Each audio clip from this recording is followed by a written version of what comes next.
NPCs are just like, if some of these people, you don't need to do fancy, like just get their damn NP interlude. Like, fix something. Fix Jack's NP. Like, Jack has been irrelevant for forever as a start. Well, I know, but to be fair, Jack was gimped from the get-go. Did Sammy get a buff? No, she wasn't gimped from the get-go. I swear her NP interlude like literally right after launch. Well, no, because when they gave her NP interlude, they only gave her half of one, the same way they did with Vlad. Yeah, and they fixed Vlad. She's like been the most irrelevant assassin for a minute, even with these shitlies. But they're gonna fix Jean, right? It's another Osaka Hime. Yeah, there's a couple of. If I've seen Kev laughing at us? Buff or something. Because he.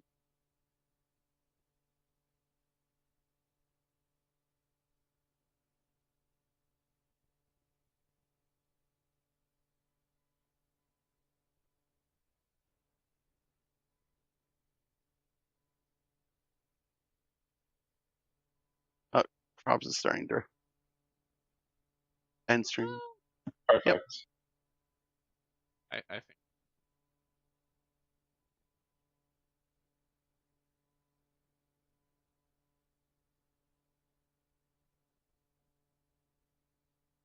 Yeah. So many servants.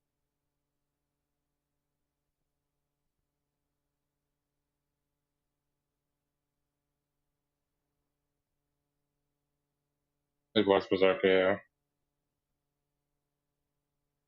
We all know who those are. Concert you.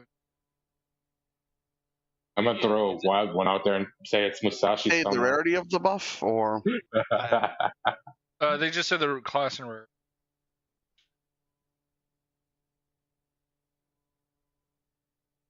This is an AP, I assume. Yeah. Berserker buff.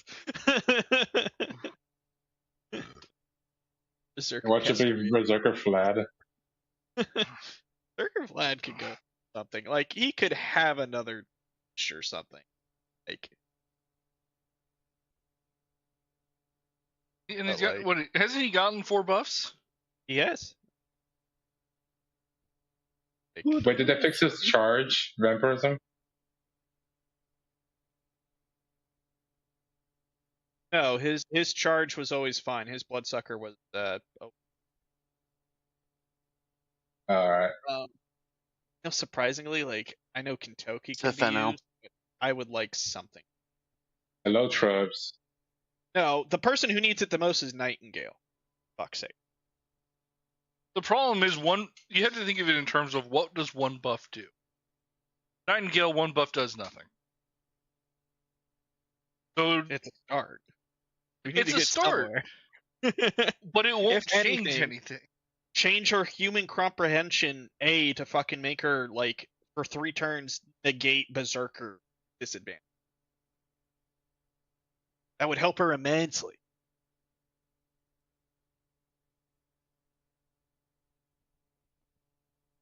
Emiya.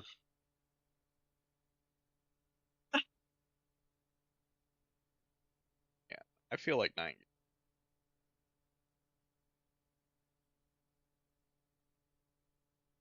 I think Arthur needs an NP. I mean, we all know that. He's not on the list.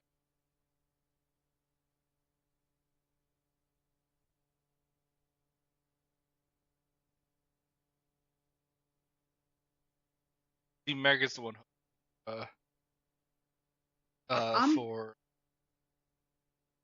that BMO buff.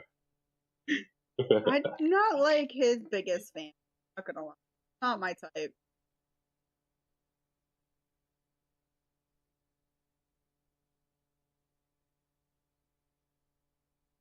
Yeah, he's not my type because his lances. He has too many muscles. I like my men more twinky. A lot. I don't think I said anything. Mega Glaceon, everyone can be a sugar mama to a lady boy.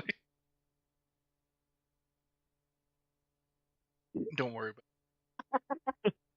I blame Prophet for that one. No. This started with Mega. Don't put this on me, Ricky What? Bobby. No. It started with whoever said that I would want to be my buff. Oh, yep, Bob. Oh, All right, that was Bob. me. I take responsibility for that part, not for the path that we went down. I put us on the highway. Someone took an early exit. Nah, you put us on the highway and then you stepped on the gas. Yes, but Stepped you on the chose to what? drive off the side of the road. Not Look, someone me. took the Thailand exit. It wasn't me.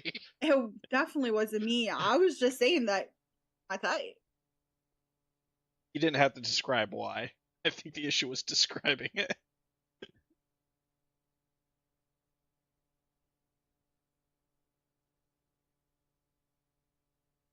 Have fun, Cat. Don't wear pants.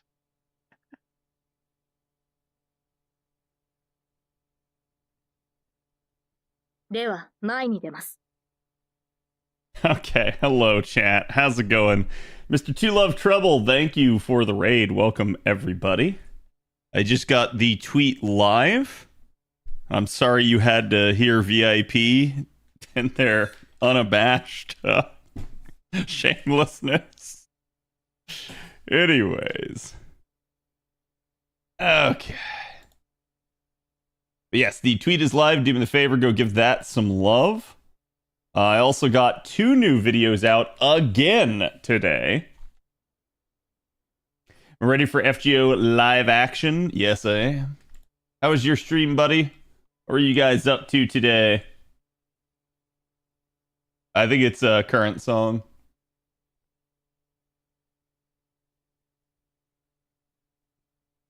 Okay.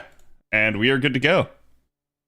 Well, I said we're good to go, but I didn't have my own phone plugged in, so can't play FGO without my phone.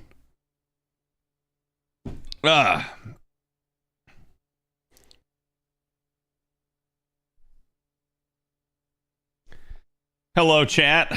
For those of you guys that were here earlier, you got to see a little bit of a sneak peek behind the scenes there as I was getting set up and I pressed the wrong button.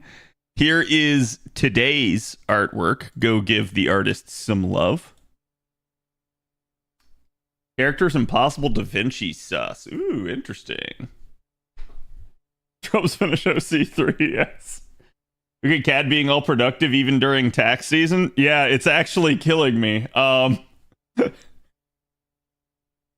So I finished going over the preliminary Lotto guide with Avalon today too. So I did all my work. We released 2 videos. And I proceeded to also like go through and review the entire Lotto guide. So like my eyes are like bleeding now at this point. But again, I hope everybody else had a good day. We basically have a live stream today for NA. So obviously we're expecting the collab announcements. We're expecting not much else, but they may talk a little bit about Ordeal Call. It depends. This is going to be a rather big one. We also have a Lotto coming up after this, so y'all will have to get ready for that. And then we also have some interesting developments on JP, where we were supposed to get a strengthening today, but that got delayed. And I was laughing about that because obviously I had the predictions video up and ready to go, but y'all know my schedule. It's like I record something in the evening and I don't get to post it until the next day. And it's really funny because I told Okayist, I was like, yeah, send it to me as soon as you can. And like he had it ready for me in the morning, and I basically just like went and posted it first thing in the morning because I was like, well, they delayed. I may as well get out my predictions instead of one of the predictions just already having like occurred and me being late on that one. Better to get it out ahead of time. Watch your event guide vid, Mr. Streamer. Thank you. I appreciate it. Yeah, I hope everybody had a good... What was today? Today was Thursday. Hope everyone had a good Thursday. I'd have 2 nickels. Oh, so you know a second one. That just... that must mean there's a Buntoria comp ready to go for the Lotto, right? Actually, I don't believe Avalon... has put a Buntoria comp in this Lotto. I should get on to him for that. Instead, I think Avalon was a little bit more biased towards certain other units, like a certain elephant. Though, to be fair, there's definite reasons to be with some of the upcoming nodes. Can we expect 15 free Sancors? From this, I don't remember how much they gave out on JP when they did it. But it's definitely like whatever JP got, we can probably expect the same. That is usually how they roll. We do have the 75% off strengthenings right now in JP. And oh baby, do I have a lot to do. You guys have seen we've already plowed through a bunch of them, and I still have more. So, you know what? Let's start out with Bradamante here. Get her rolling. And I'll probably do like maybe like 2 or 3 runs here on JP. Get the AP ticking. And then I'm going to go over to NA and handle my AP over there. Thus, the event guide is still preliminary. Yeah, so like, chat, when I say this, I'm talking about like the spreadsheet and everything that we always put out with the Lotto guides. So I've gone through him with that. I've given him my list of changes and things that need to occur, things to look for. So Avalon always does all the calculating and everything on those. He ends up putting a lot of it together. He does a lot of hard work for that. So make sure you guys thank him if you ever get the opportunity to. But I'm basically at this point the quote unquote editor. Like I oversight him. I look for any issues and errors, things that he didn't think of, and like try to spot anything wrong with the sheet. So I did find quite a few things, but that's normal. Like when you're dealing with like that many compositions and stuff, there's always going to be like things that slip through the cracks, and that's exactly why we have that redundancy, so that it's not just one person doing it and then like that person goes, oh yeah, everything is fine, and then just dumps the guide out there, and then it's like, oh wait, there's all these errors and problems with it because the person didn't think about this, or the person, you know, like punched in the wrong number or something. So it's usually a good idea to at least have a second set of eyes on something. Mr. Cab, what do you think of my QP node setup? Is it optimal bonding 1 5-star and 1 4-star in the behind? So it was really funny too, because I saw at least one person in the comments. Well, it was either in the comments of the video or it was in Discord. I don't remember, but somebody basically ended up saying something to the effect of, damn, Cad's using some really interesting compositions here. And I was like, hold on. I was like, that's not me. So we have Avalon, who's been submitting recording data for it. I've submitted recording data for it, and Okayist himself has done recording data for all the videos. But I was talking with them before, and I had mentioned this before on stream, but I'd like to consider opening that up to people, because one of the issues that we have, especially with like new units or new changes that happen on JP, is basically either we don't necessarily have the unit, or like in my case, for instance, like y'all know I end up working like my day job and everything, so I don't get home until the evening. So like the earliest I could record something would be literally on stream. So at that point, like it's very difficult for me to get like actual video data to the editors faster for a like, you know, video to come out. And then in like Avalon's case, Avalon plays both servers, but he doesn't necessarily like he doesn't whale at all on JP. So he's very free to play oriented, and his account is, well, it's got some issues. And then I think Okayist doesn't even play JP. So like we're at a weird point where it's like I'm the only one that even really has like a robust account on JP, but I'm also the slowest person to be able to get like actual recordings for. So it was as shit as advertised? Was it really? I've heard a lot of people saying it's bad, and then I've heard a lot of people like, I hate this because like nowadays everything is so polarized. So it's like people have already made up their mind that like a video game or a movie is bad before it ever comes out. People have already made up their mind that because people are saying it's bad, that therefore they need to white knight it and champion it, and that's the best thing ever. And I think the truth is usually somewhere in between in all of these, right? But like Yeah, I mean, I assume at least that, because like I've seen the ratings for Snow White, and it's like the ratings are like, if this is 1 star and this is like up here is like 5 star, and then you have the various ratings in between. It's like this, and this, and then it's like, oh hey, here's the 5-star ratings, and it's like that. So it's like, why is it only 5 star and only 1 star? Because one of these must be true. The movie is either the best thing ever or the movie is the worst thing ever. And I can tell you flat out, if this movie were the best thing ever, the brigading would not stop that. So given the fact that nobody else is rating it like 4 through 2 stars, and it's got way more 1-star reviews than it does 5-star reviews, it tells me that this movie is actually hot garbage, and you just have some people that are trying to counter the circle jerk. And I'm sorry, this is a total fucking lie then. It means the movie is not like actually like nobody actually thinks it's a 5-star movie. They're just rating it 5-star to try to counteract this.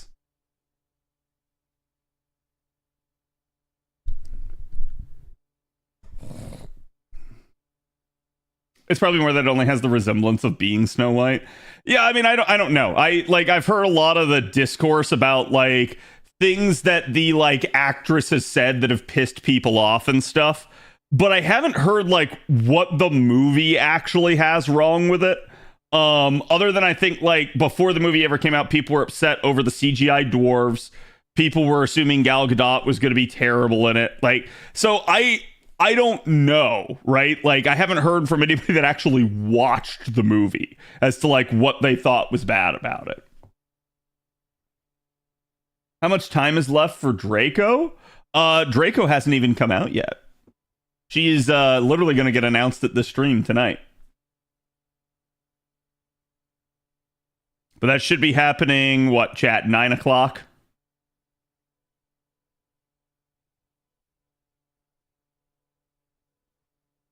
Actually, I don't have a link to the live stream. Does anyone have that? Okay, there it is. I had to go back into the news channel to go grab it.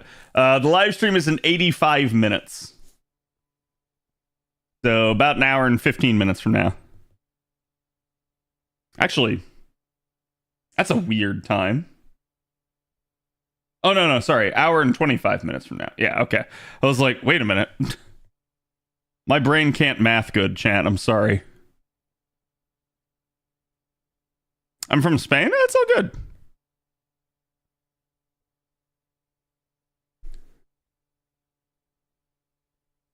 Her opinions are truly controversial. Yeah. Whoever asked about Iliafest, it's scheduled late April. Yes. Yes, it is. That was per the roadmap.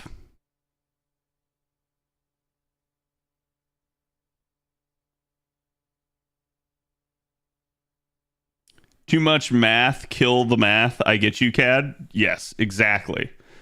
See, chat, I do math during day. Brain hurt.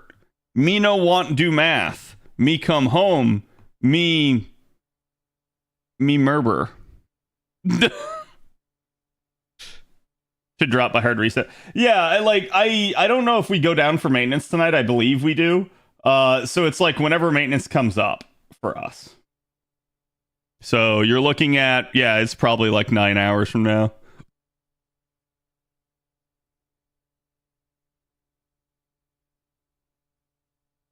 Feels like the community. Oh, it feels like it helps the community to have a basic idea of when things happen. Yeah, I agree.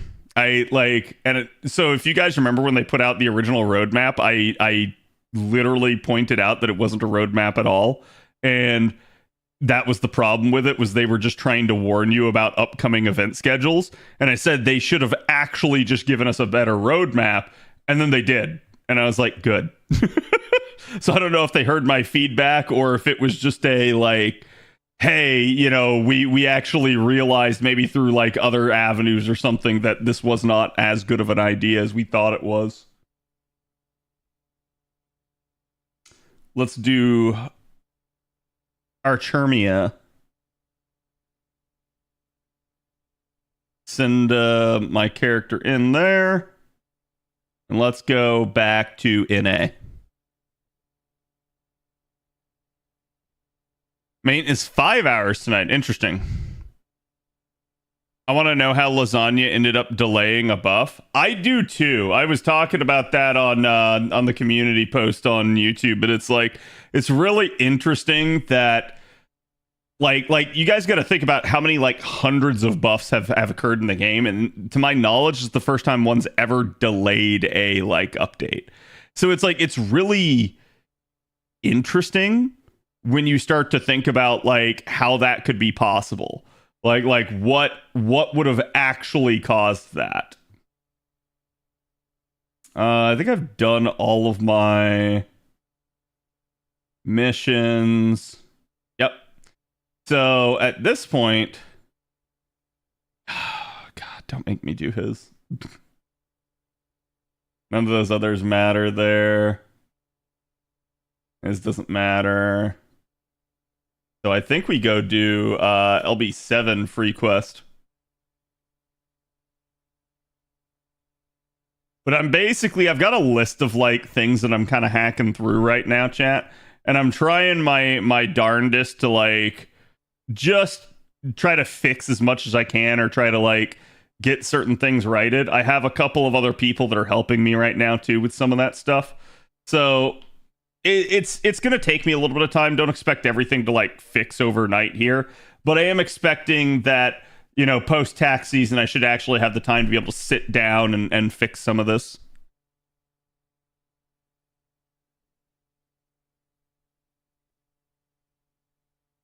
Maybe the bug testing caused the buff to crash FGO. Probably not something like that. I can just imagine that there was an issue with the update. Like whatever the buff was, the buff itself was causing the game to crash, right? Like, so at that point, or it was having a very unintended consequence. Like it was so bugged that it was dealing like quadruple damage or something like that. Like we don't know, right? But either way, it was enough that they said, hey, we can't let it go live in this state. Let us delay, right? So that's where I think like that happened. But I'm curious as to what it was, especially since it's seemingly just a buff to a 4-star. You know, surely it can't be like that crazy, right?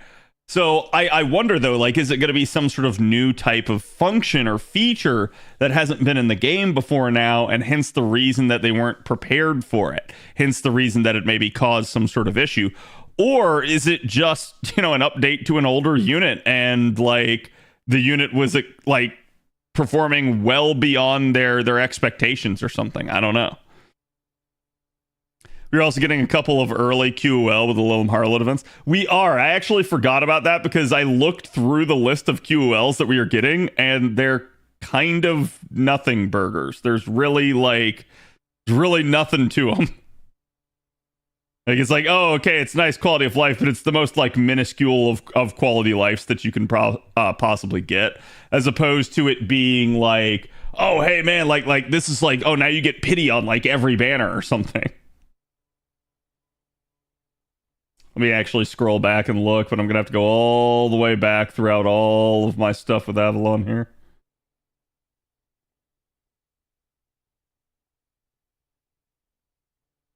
Yeah, so we got the new support filter sorting for Bond and QP and etc.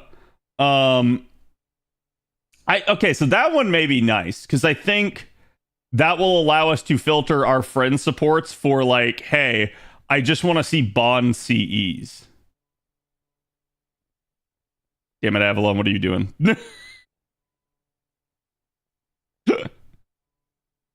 It just jumped me right to the end because he's doing something. Setting to be able to skip opening movies for like events and stuff like that.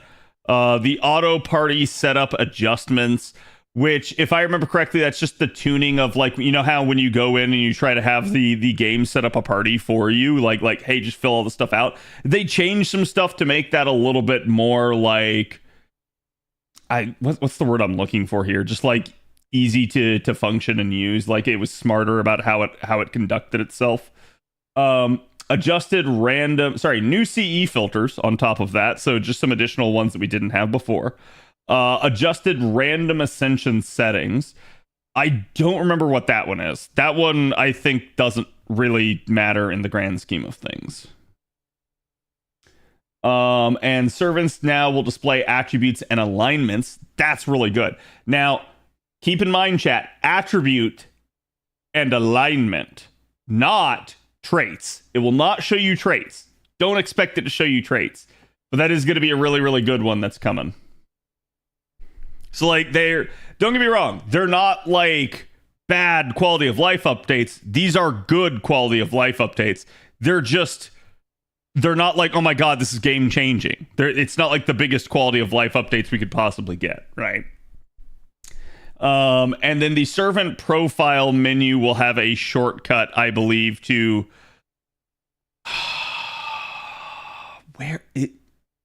I don't remember where that takes you. I know I think it's like to the enhancement screen for the unit. So like if you realize you haven't done one of their upgrades or something, I don't remember, but I think it's something like that. One day traits will appear on the bios a man can dream. It's wild to me that they don't have anything like that in the game. And hello Anubis, how you doing?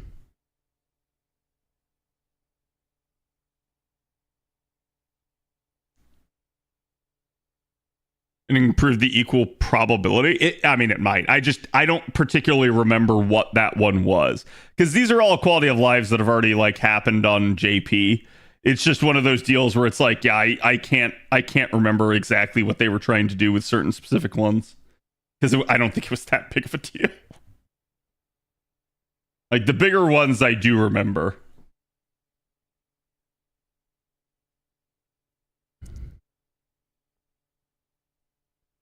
Is the event here now, and is there a guide already prepared? Yes, I already posted the video like a week or two ago on YouTube. Tried to get mom, but only got cooking mushrooms. Bar date with the priest and my eighth Gilcaster. Oh, I see. Well, you should be happy you got Gilcaster, because Gilcaster is getting an update here with Lilum Harlot that is going to make him very good.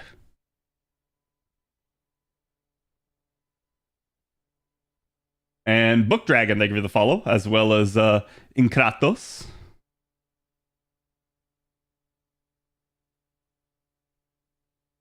Do you think they will release the new Masters campaign tomorrow too? I don't know. Probably. I think they're just going to kind of sync up a bunch of that stuff together.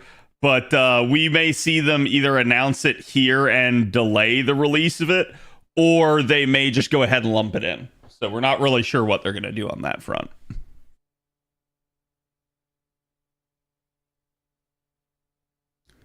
Catskill's about to get really good. Yeah. Want to be able to Black Grail loop? Yes. I mean, technically you could Black Grail loop with them before, but it sort of required a lot of circumstances to be true.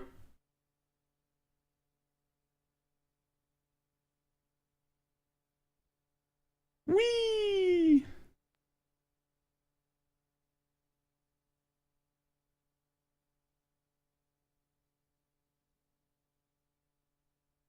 Only have him in P1, but Catskill's nice. Yeah. So, chat. I've seen the Lotto guide. So, like, I have a couple of, like, tidbits that I can share with you. There are definitely going to be some really strong units this Lotto.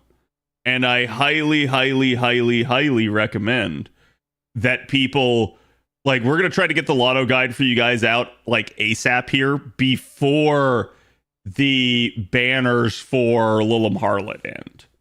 So it's like, pay attention, because some of those will really be nice for you to, like, try and get your hands on.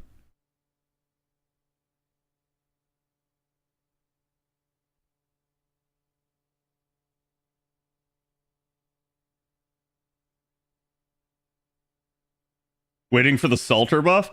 Salter, I don't think, is until Annie, if memory serves.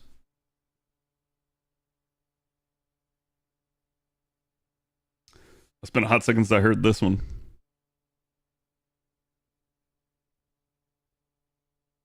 Doesn't he get a 30% NP charge? Are you talking about Gil? Gil gets like, I think it's like 50% for himself and 20% for the party, if I remember correctly.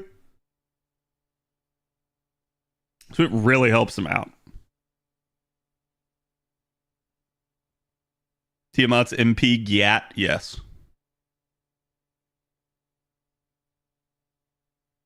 I got 3 Saber Diarmid copies while rolling for Tiamom. It's really weird how streaky the 4 stars get. Because when you start to consider just how many like permanent 4 stars there are in the game, how is it that you end up repeatedly getting the same ones over and over and over again? And it's like, oh, well, it's one thing when it happens to you every once in a blue moon, but it feels like the more you roll, the more you realize that this happens like repeatedly across any given banner. So it tells me that like there is some sort of internal pooling going on, whether or not it actually like is a like hard pool, right? So it's not true randomness because of that. I actually shouldn't have done that, but whatever.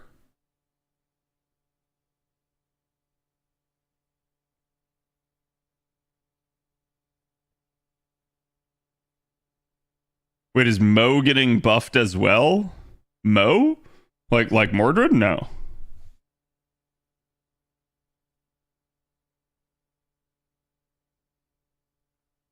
Bad programming? Probably.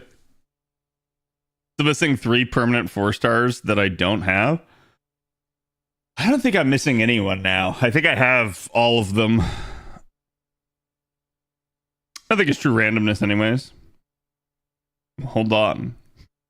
That's sounding mighty religious of you right there.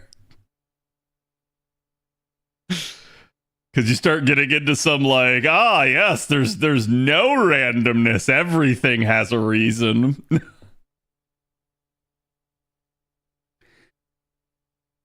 It just always upsets me when I don't pull them because I would rather have a new unit if I just get spooked, right? In general, I'm cursed with the Ibaraki. I think it's because my IGN is Suna. And I didn't know the connection between her and Watanabe.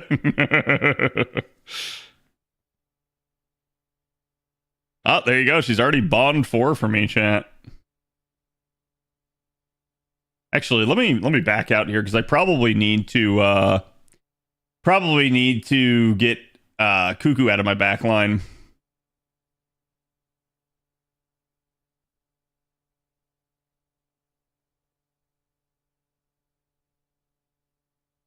Yep, she's bond 5 now. She got there faster than Tiamat did.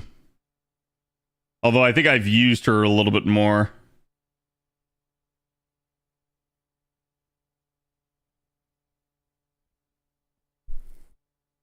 Everybody else bond 5? Man.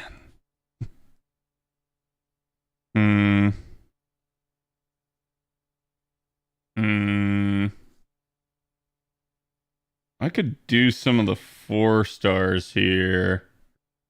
Think we'll go with Caster Wu. God, it's so strange to me having Caster Wu on an A. That literally just feels wrong to me. There's certain units where it's like you don't realize 2 years have gone by. You feel like no, they just came out, right? And she is one of those where it's like, no, surely she hasn't been out this entire time. Give it a second, chat. Capture card broke due to Lost Belt 7 shenanigans. There we go. That's me with Tiamat right now. Yeah, I can see it. See, Tiamat doesn't bother me as much because I didn't get her on JP. So like, this is the first time I've had her. And so as a result, it's like, well, yes, I've used her on JP. When you don't have the unit, you don't use them as often. So it ends up becoming a like, oh yeah, like she's there, but like it's not something that I like mentally registered nearly as often as like a unit that I maybe rolled and they're already out on the other server.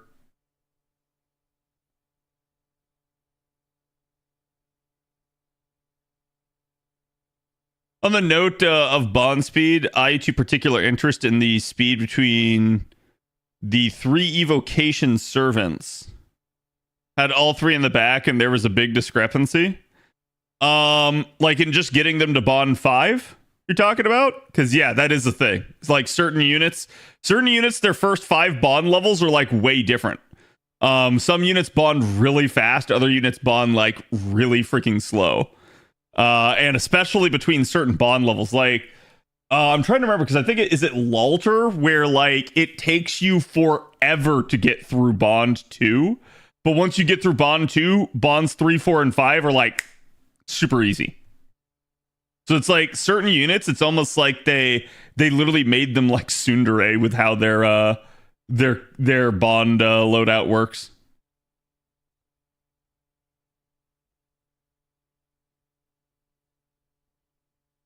And there is also like a variance even at the high end at like looking like if you were to compare across the board how much bond it took units to get to bond 10, there is some variance there.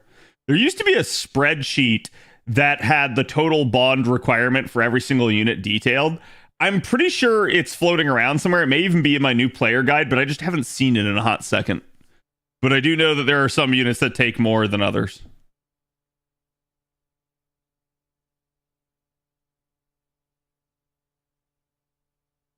Cats is super quick. Kentucky was kind of middling. Shooting still isn't there. Yeah. Tiamat and Europa to bond 5 before I got nursery rhyme to bond 2. Yep. It's a thing.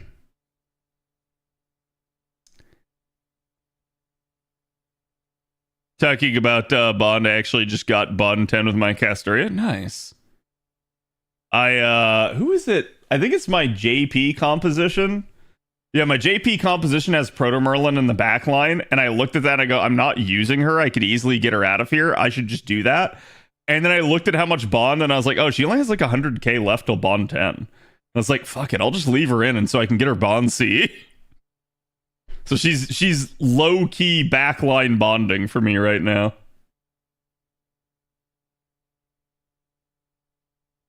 Just at least until I finish off bond 10. Dun, dun, dun, dun, dun, dun, dun, dun. It's a lore thing where depending if the servant is trusting or not. Yeah.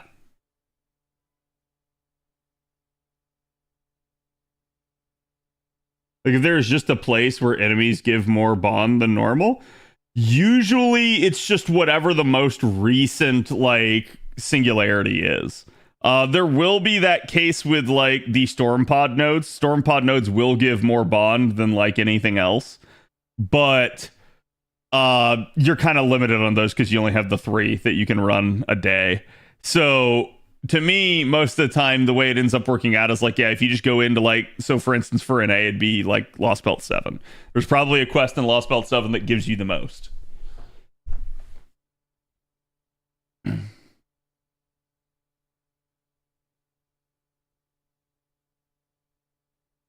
Depending on if the servant's more trusting or not. Yeah, I do think that's the case with them.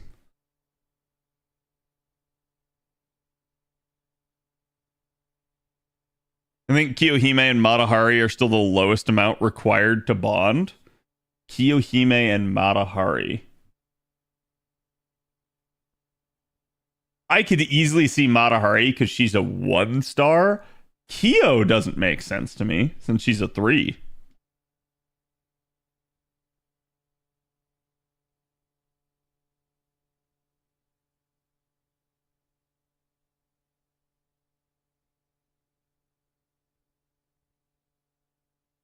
That checks out. Kyo fans are just built different. Oh no, I mean, like, don't get me wrong, right? Like, I get Kyo being the whole like clingy yandere trope. It's just like, I guess I'm surprised that a 3-star is somehow like less than some of the other 1-stars, right? I would think quite literally, like, no 3-star would ever hit bond 10 faster than any 2-star, and no 2-star would ever hit bond 10 faster than any 1-star. Like, I would assume that would be the way it would go, but I haven't looked to actually compare that.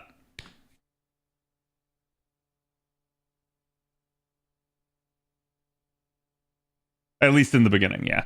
Well, see, the difference there though is the beginning doesn't really make that big of a difference. It's usually only like 20 to 40,000 bond points to hit bond 5.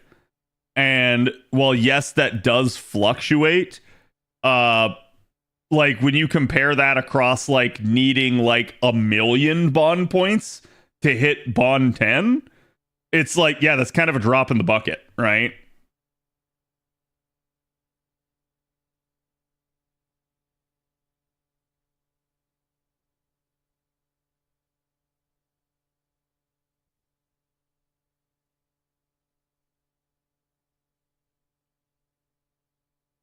She deludes herself otherwise to be a better servant.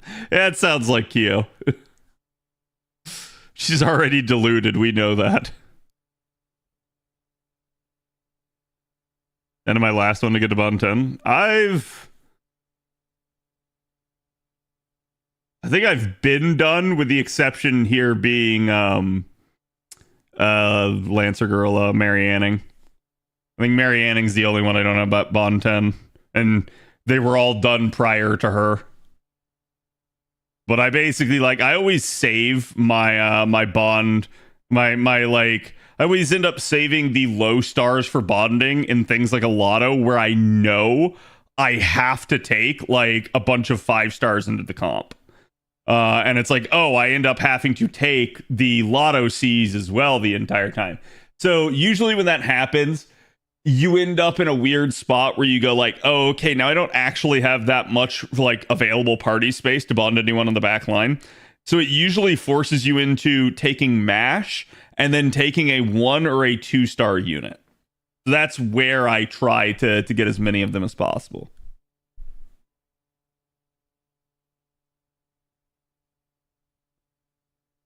There we go, chat. It ain't done.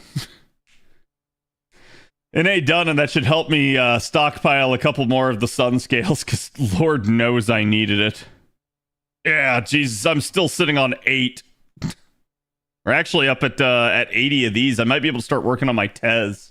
I'm trying to think, like, chat, who... Obviously, we have units that are already released. Does anyone know who the next unit that takes the Obsidian Daggers is? Like the next upcoming unit that takes them.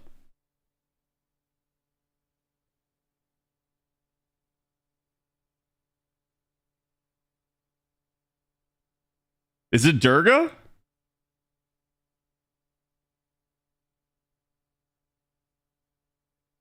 Like, I'd believe it if that's the case.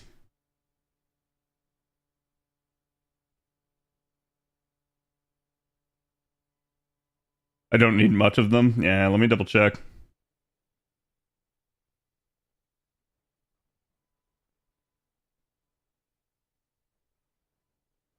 I'm gonna say Durga's was append. Yeah, it's not her skills, because her skills oh god, her skills take the D20. Yeah, her append takes 72 of these things. God damn, that is just nasty.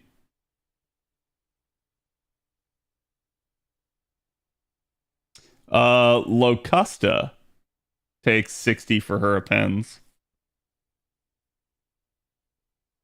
Kashin Koji takes 72 for her skill.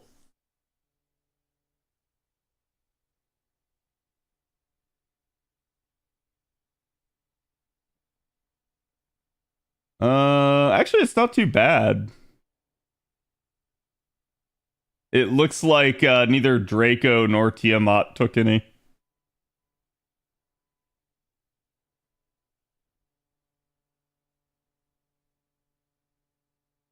Durga, Locusta, Cash, and Koji are the closest ones. Yeah, which Locusta is absolutely not like a priority for me.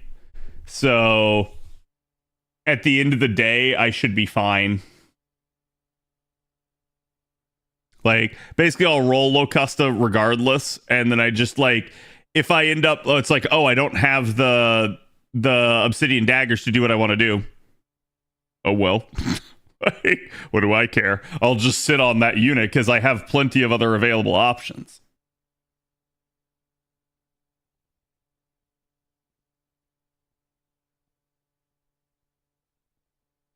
And chat, tomorrow we will be rolling NP5 Draco. So that's going to be a thing. I know Seal takes a good 72, but she's a while coming. Yeah, Seal is definitely on that list. Almost most, if not all of your Draco rolls? Ah, shame. I'm not a fan of adding new mats every 6 months. They add a new material every single time they add a new story chapter. And I don't blame them for that, from the standpoint of it becomes very difficult for them to do much of anything if they don't keep increasing the need for new materials. And the reason why is because, like, you could sit there, chat, and you could be like, oh, well, Cad, why can't they just increase the need for older materials? They can, and they do all the time. But there's a reason it doesn't register. There's a reason, like, nobody feels it. And the reason why is because so many players are veterans. So many players have farmed the crap out of old events. And we are sitting on treasure troves of some of those old materials. So, like, for instance, if they were to come out with a new demand for, let's say, bullets, right? That's a Lost Belt 1 material. Bullets have been in raid events. I have farmed the ever-loving crud out of them. I think they've even been in a Lotto, if memory serves. So, like, that material is not just dead to me. That material is dead for, like, basically all the units I have. Any existing unit in the game that I could roll that I don't already have, and, like, the next, like, 6 to 7 future units that would need it. So it's like, it's so dead, the devs really can't do anything to make me need that material again, short of just absolutely hammering every other player that doesn't have it. Oh, it's CAG.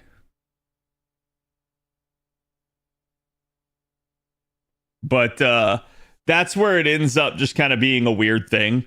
And that's why the developers try to keep implementing newer materials.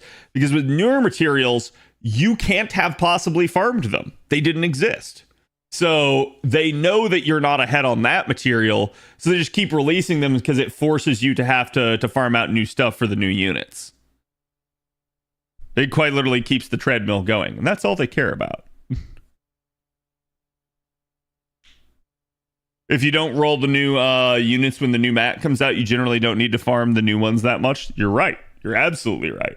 And that is a funny one to me, because an example that I can give you of this is chat on JP. I did not roll, like, any of the Ordeal Call 1 units. So I didn't really need any of the Ordeal Call 1 materials. So it ended up being a case of, like, yeah, well, it's like, if I don't need it, then I don't have to farm it. And if I don't have to farm it, I can just go farm other things and get further ahead on them. So it ended up being a really, like, funny scenario for me. And it's actually, like, hilariously enough, it's probably how I'll be on NA. I'm not sure I'm going to roll any of the Ordeal Call 1 units. Durga is the only one that I'm kind of, like, on the fence about right now.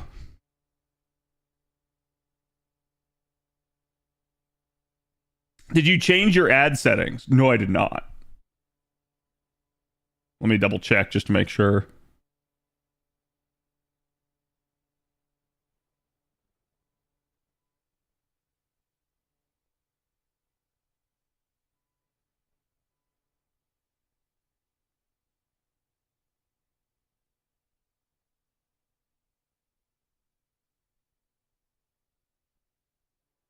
Nope. Oh.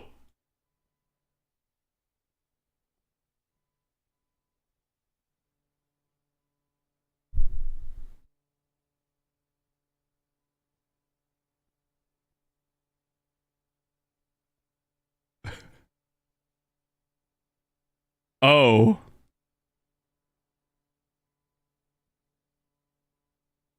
Hey, sorry, chat. Sorry about that.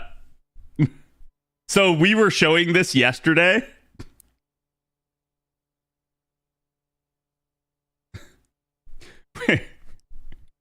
we were showing this yesterday. I forgot to turn it back down because I was like, chat, look how ridiculous this was. And I completely forgot to turn it back down. So that is my bad. I'm super sorry about that.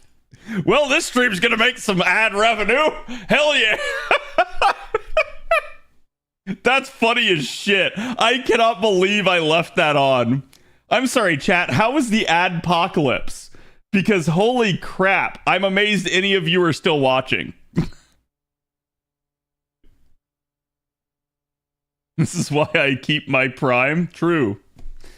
Listen, chat, if you subscribe, you don't have to watch 22 minutes of ads per hour.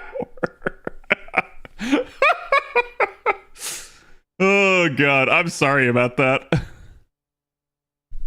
Yeah, and like we were talking about it yesterday because I was like, dude, it's so ridiculous that you can even increase it to that amount. Like, it's so freaking bad. Or a CAD apocalypse? True. Cat is testing us. I'm testing your loyalty.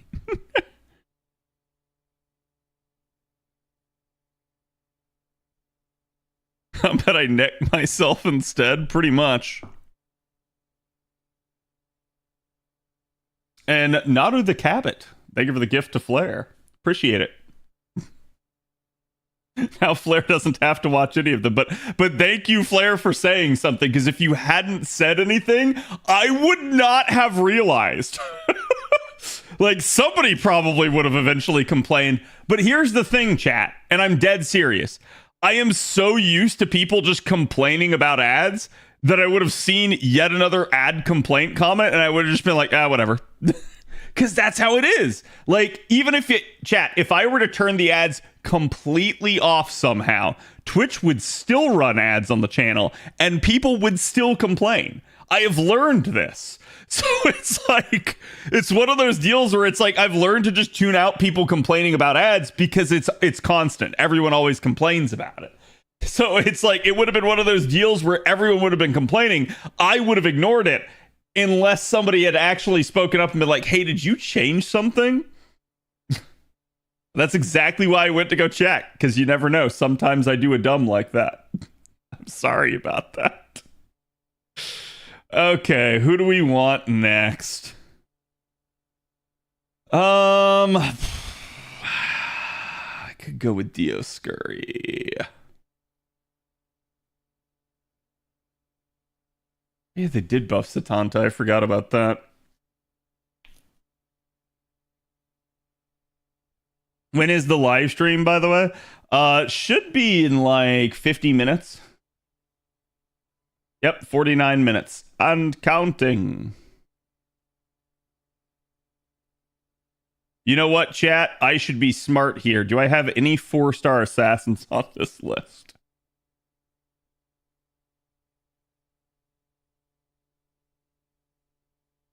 No. I do have, however, a 5-star berserker. You? No. Consort U's not a 4-star assassin, chat. She's a 2-star.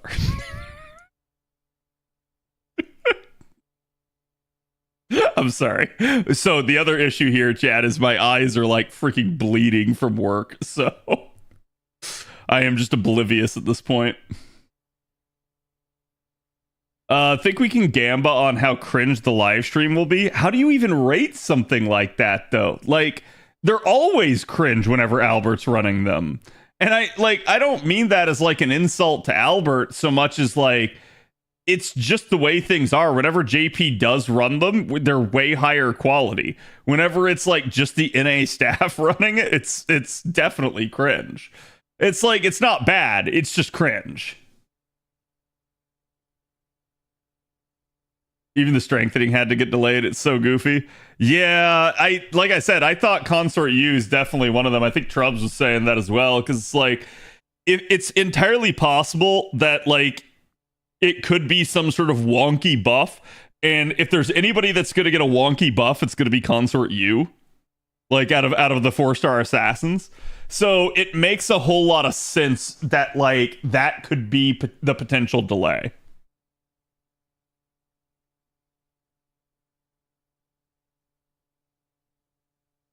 Cat is suffering from Yu-Gi-Oh! Player syndrome. Can't read. Oh, 100%. 100%. Where are my Yu-Gi-Oh! Fans at? Don't make me read the entire paragraph where the key point is right at the very end, and all I wanted to do was read the first 3 words.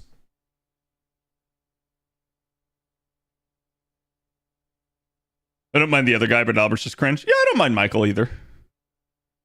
I like, and I'll be honest with you. I think at the end of the day, I think Albert is still like probably fine in person. I think he gets cringy when he has to be like sociable like that. like he has to get up in front of everybody and like be entertaining. I don't think he really like can do that easily a lot of the time without being cringe. I think it's just part of like his entertainment personality. Because I've heard from plenty of people that have like talked to Albert over the years.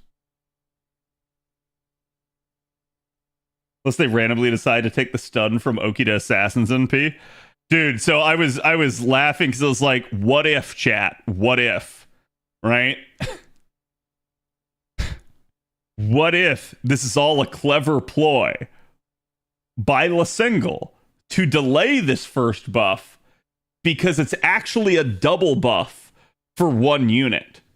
And then what if that unit is Oki to Assassin because she still has multiple demerits on her skills? So it's like, it makes sense to a degree, but I'm like, damn, there's no way they planned this. There's no way they're that cunning or conniving. They're brutally cunning or cunningly brutal. Albert feels like he's forcing it. Yeah. Albert feeds off the crowd. I do agree with that. I think Albert's way better at like the anniversary streams.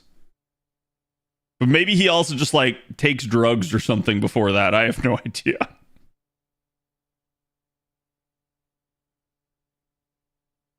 I'm going to go ahead and pop that because 285 is kind of hefty.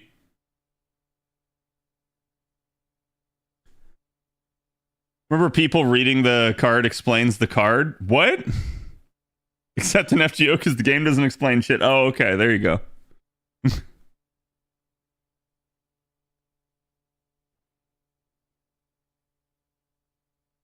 Time to screw with the order of effects and reactions? Probably. Being on camera is a skill that not everyone has. I mean, like, to a degree, I still feel like I don't have it. I've only gotten used to it over time. And it was when I first got into, like, live streaming, it was the number one thing that I was, like, the most, how do I put it? Like, the most insecure about. And the way I got over it was, like still here, right? Like, I can see you guys on the camera. But the way I got over it was I started out live streaming with, like, just people in Discord with me. And so, like, I'd just be sitting there playing a game and have some of the people in there talking with me. And, like, I just wouldn't even pay attention to the fact that I was live. Like, I would have, like, my chat on the side so I could see if someone did say something. But I just was like, no, I'm just here. I'm playing a game. I'm talking with my friends, yada, yada, yada. And the only time I had to think I'm live is when I had to go, like, hey, I can't say that word. like when there was something where it's like, nah, that'll get me in trouble. That was the only time I had to basically think that way. They could have pushed the second assassin buff to the front and silently fixed the first. Yeah, you know what? That is a little weird. I think the other thing could be too that they just basically delayed the first one and it'll come out tomorrow, right? Like, because even if they did fix it, like let's say that the buff and whatever issue they were having is already fixed. They could have launched it right now, but they're not going to because they're probably just going to delay it until it's ready, basically. Until they're ready to do another buff themselves.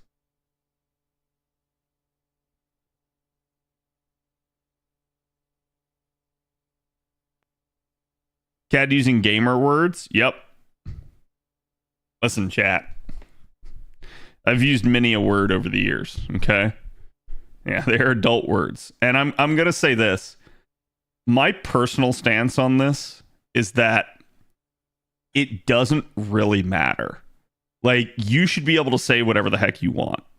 I think Twitch penalizing people for saying no words is the epitome of like censorship and just stupid, right? It's trying to like control people and trying to force people to behave the way you want them to. Now, that being said, like, if I'm sitting here like spouting like racial slurs or something like that, yeah, I mean, I think at that point it's like, you know, advertisers shouldn't want anything to do with me. They shouldn't want to ever have their stuff on my content, right? So it's like there's a choice to be had there. But I don't think you should restrict people for what they can and can't say, and you should just instead let the audience kind of dictate as to whether or not they wish to watch the person. But I can also say this as somebody that, you know, crap, I've known hundreds of people now over the years here that I've been streaming. Anytime I say anything that may be considered like uncouth or like not exactly kosher, right? I almost always use it in like a comedic way. It's never, ever, ever meant to like denigrate or degrade someone. It's never, ever, ever meant to like, how do I put it? Like insult someone either. It is literally me just trying to make people laugh 9 times out of 10. The 10th time is me being really angry and me instead just being more angry at myself than anything else. And even then, I can't say I've ever really like I'll give you an example of this, right? Like, because I think the worst ones that people like really get upset about are like the racial slurs. I don't think I've ever said a racial slur in anger. Ever. Like, just because that's not where my mind is when I'm pissed off. Like, I might curse. I might sit there and say some like inane shit or like wish some sort of foul thing upon the person. Well, I say person. It's probably like, it's probably an NPC in a game or a player in a multiplayer game where they can't even hear me because I'm just cursing at my screen. So it's like, that's the epitome of how I conduct myself. Because if I ever felt like I was actually like making someone feel bad about it, I would stop. Because that's not like who I am. I don't really care to like sit there and put people down because they're different than me. Don't let anger control you. Listen, I know what you're saying. However, sometimes shit be maulding. Okay, so like sometimes you just gotta let one rip. Okay.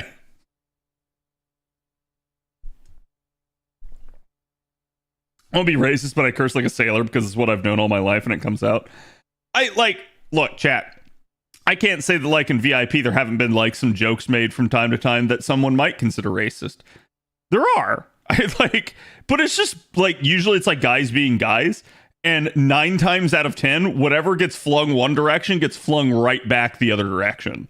So it's like anything like that is just like guys just kind of like busting each other and like it just kind of being a generally like colloquial atmosphere and everyone like having a fun time with it, rather than like anything that's like meant to like upset someone or like make someone like feel worse about themselves.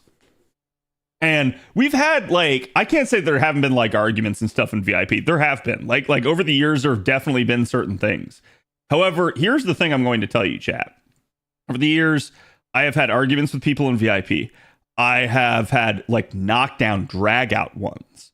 I have had to kick people from VIP. I have had to remove people from this Discord server.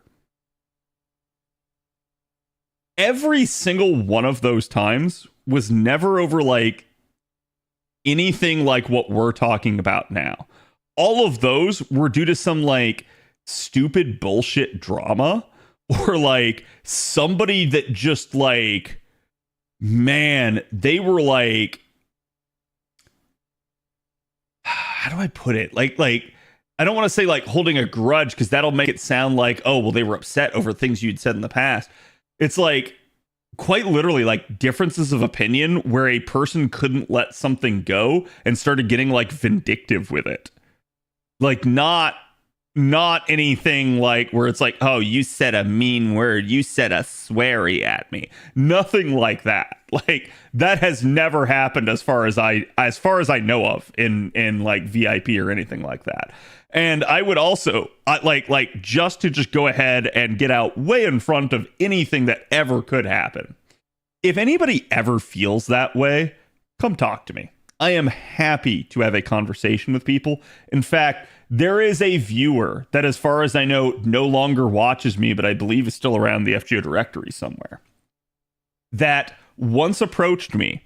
They were deeply upset over something that got said on a live stream. It was something they considered to be racist.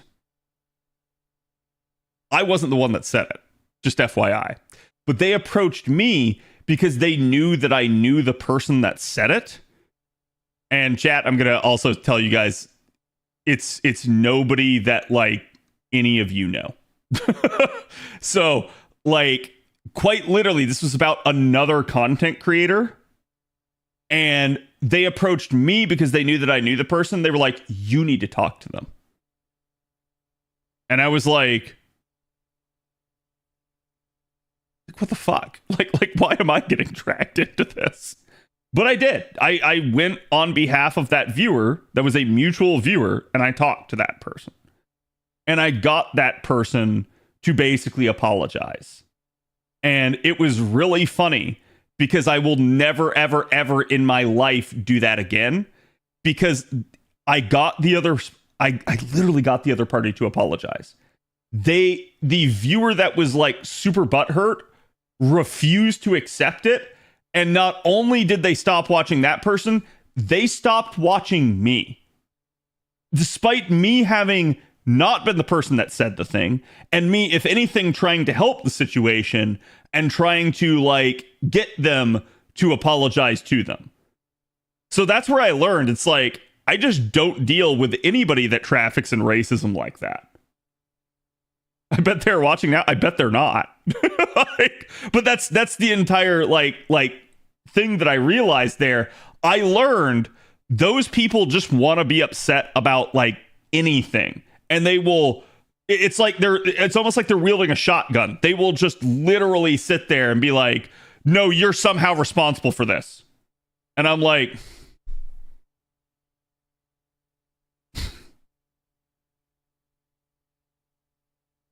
Trolls? I wouldn't even say it was a troll. They were just deeply upset and they wanted to be pissed about like everything. Right? Guys swear punch each other and can be friends 5 minutes later. Oh yeah, no, you're not wrong. You're absolutely not wrong, Cross.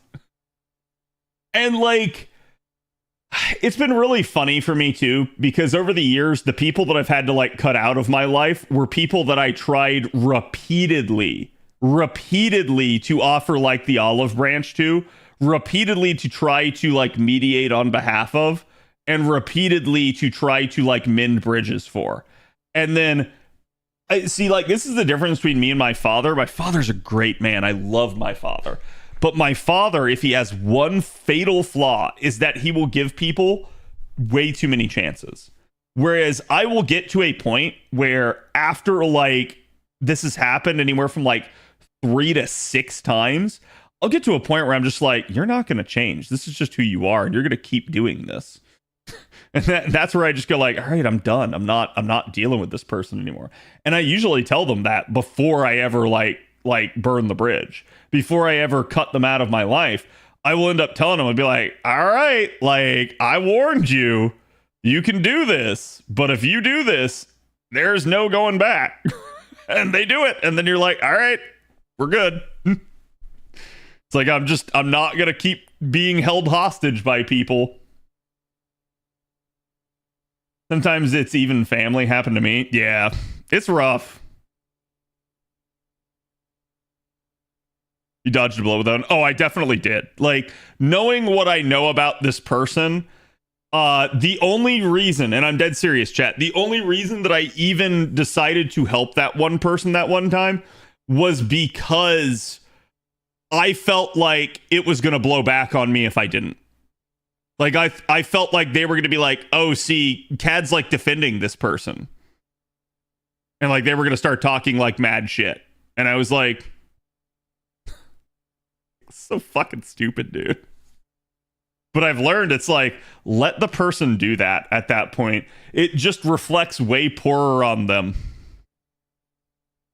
Like, because I've always been the same way of like, again, treat others how you want to be treated. Like, if you treat people nicely, if you treat people like well, if you're generally jovial and kind to them, people are usually good back to you.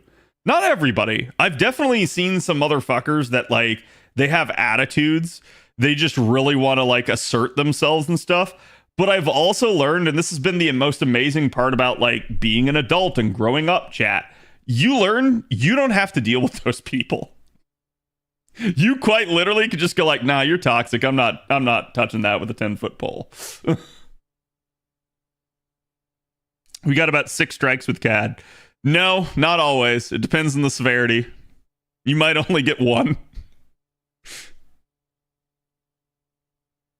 Some people feign offense to hold power over others. Yeah, I do agree with that. I think it's really stupid too.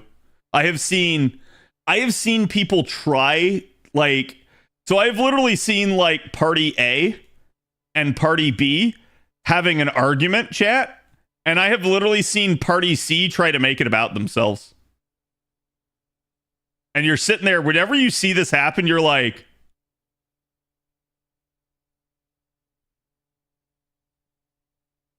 huh? Run? Yeah, no, whenever I see that, I'm just like, yeah, you can shut up. It's like, it's not about you. Landmine. That's, so I'm going to say this too, chat.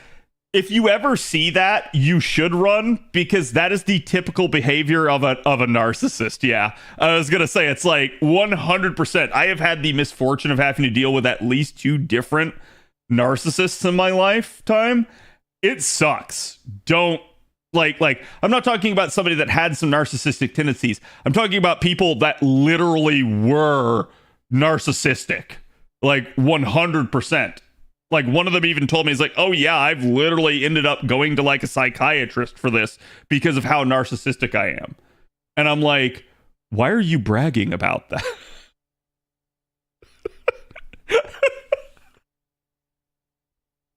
And then you're sitting there and you realize it's like, oh, it's because they're a narcissist. That's why.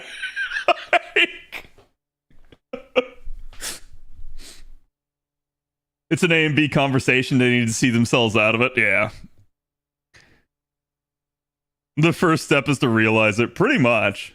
It's funny too, because I've had people over the years, like, so for instance, my stalker accused me of having a god complex.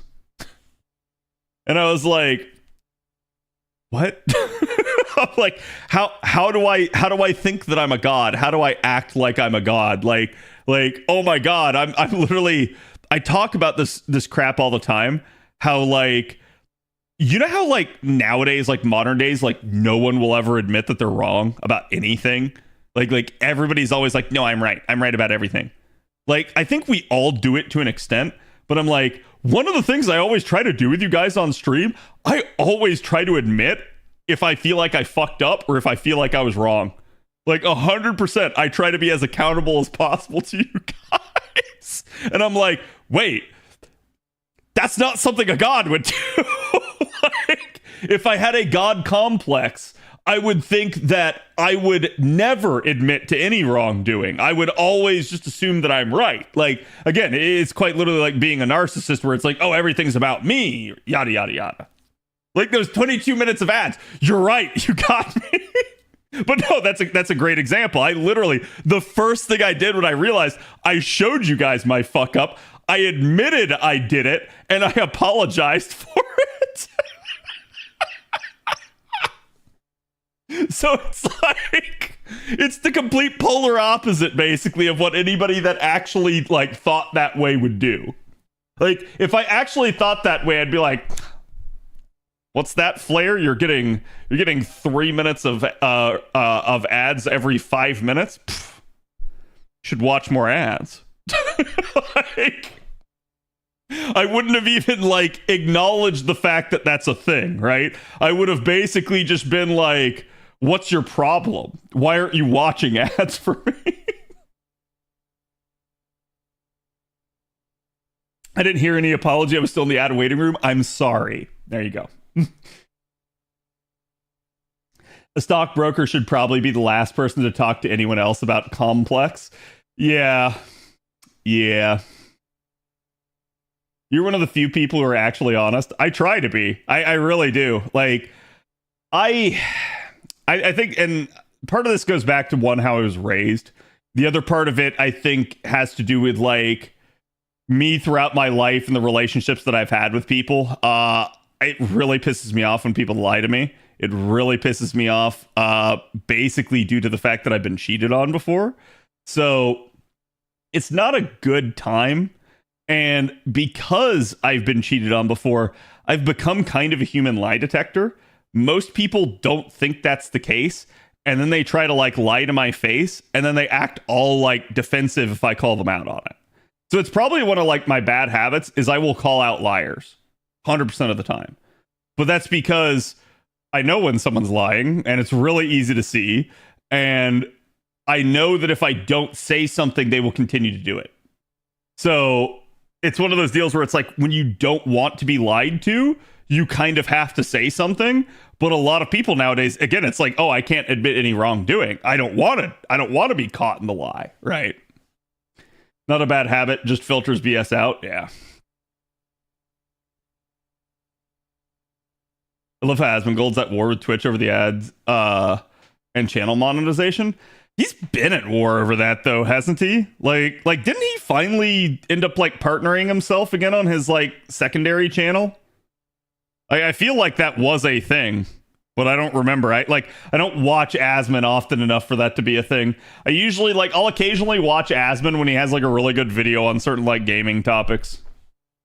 But I'm not somebody that like regularly watches him. His channel's monetized again? Okay, yeah. I was gonna say, I thought I remembered hearing about that a while back.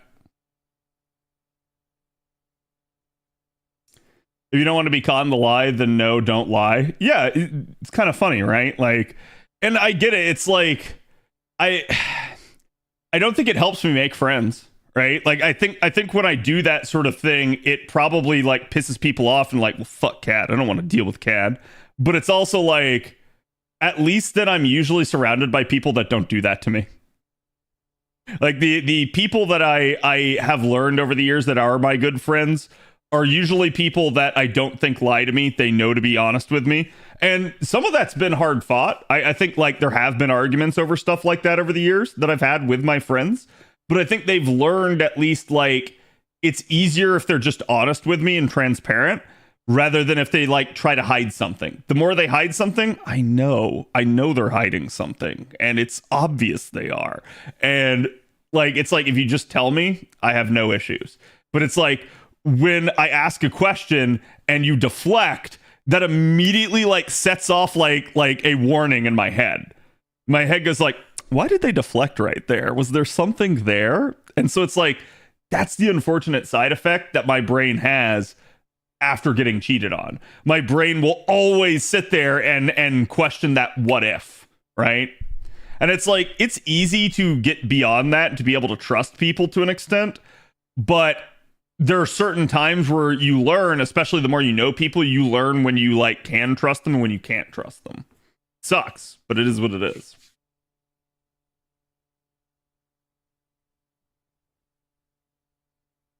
That my coworkers lie is no surprise, but about easily verifiable stuff, shocks. Yeah, that's where I'm like surprised that people lie. Like some people lie and they don't need to. I feel like they lie just to like not have to deal with certain things where it's like, oh, I don't want to have this conversation right now, so I'm a lie. And it's like, just tell them you don't want to have the conversation right then. That's like, just tell them the truth. It'll literally go over better than if you lie to them and they catch you in it. And like, here's the thing too, chat. I think I'm pretty much an arm on my sleeve type of guy, or sorry, not arm on my sleeve, heart on my sleeve type of guy, where with me, you know where you stand. I will tell you. If I think you're lying, you'll know. With other people, they won't, but they still pick up on it. They know when you lie. I'm not the only one that can pick up on that stuff, right? Like, so it's like, I think some people think that they're like shrewd navigators, and it's like, I can manipulate people. I can keep lying all the time. And it's like, yeah, people know that you're doing that, and they don't like that you are. In the same way that like nobody likes being lied to. It's very easy to pick up on.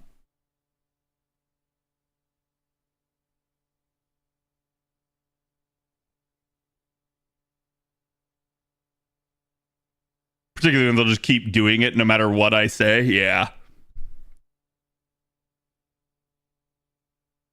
I worked in a call center for a couple of years and I got so good at lying, it actually started to cause issues out of work. Part of the reason I stopped working there. Yeah. See, that's the thing though. Like, I don't think, like, even as good of a liar as you can be, it doesn't mean you're like undetectable as a liar. It just means that like you found ways where you can conveniently do it that most people won't pick up on. Like you've gotten better at it than the average person. All right, fine, chat. I'll do consort you. God. 21 minutes? Okay. Yeah, we'll definitely get through consort you stuff here. Because he kept lying to me about nonsense and serious things. I don't get how the lies just flow out of them like it's nothing. I think it's just how some people are. Like, here's the thing I'd say. Like, always keep that, like, door open for them in case they ever do want to, like, come clean. Because I think that matters. But don't let yourself get taken advantage of.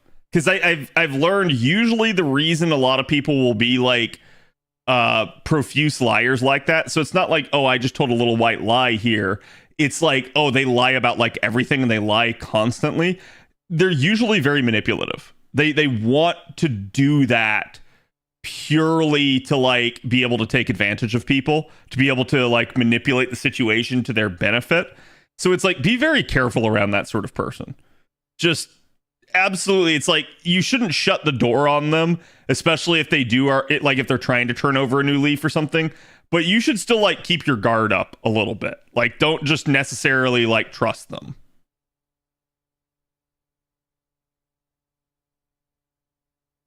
But the lies he's heard of people backing out of the job? Oh yeah, I believe it. Absolutely believe it. I think probably any like employer has heard a ton of lies over the years. At that point, it's pathological. I think part of it is too. It's sort of like a spiral where it's like the more lies people tell, the more they feel like they have to lie.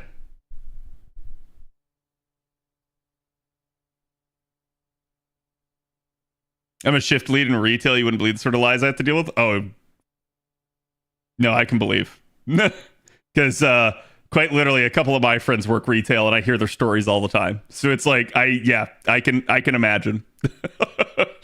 Not saying I've really had to experience it myself, even though I do, deal with customers every now and then. It's just like, yeah, there's some really like stupid crap.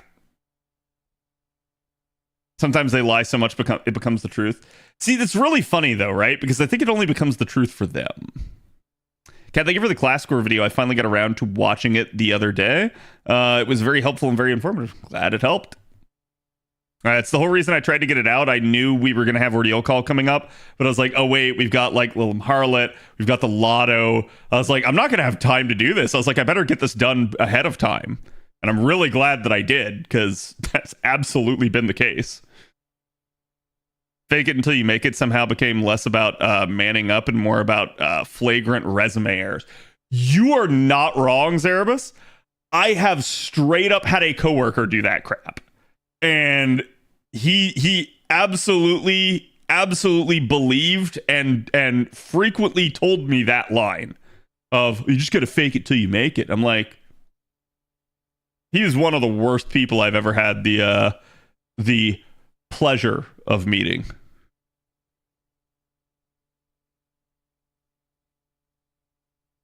You should spend your dust down on JP.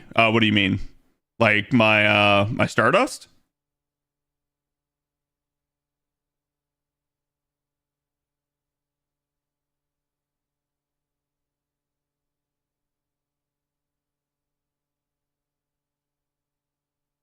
Why do you say that? We're getting Bleached Earth before Ordeal Call 1. Yes, but not very far before.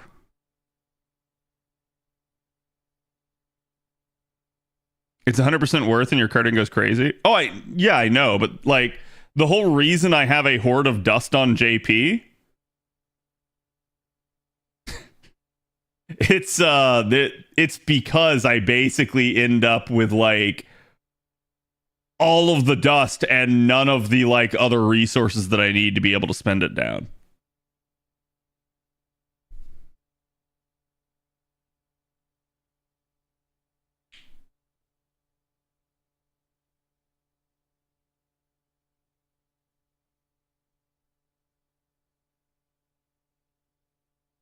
You can't just event having a skill. I do think, like, to a degree, like, certain things can just, like, quickly be picked up. But, yeah, I think it's like, oh, hey, I'm great at, like, coding. And I'm like, yeah, that's not one you're just going to be able to, like, immediately pick up. Like, not without some amount of practice and training.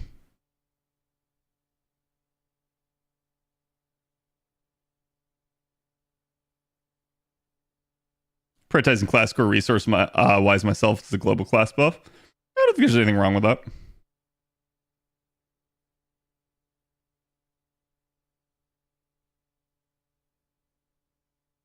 The war between psychopaths and sociopaths continues. Yeah, pretty much.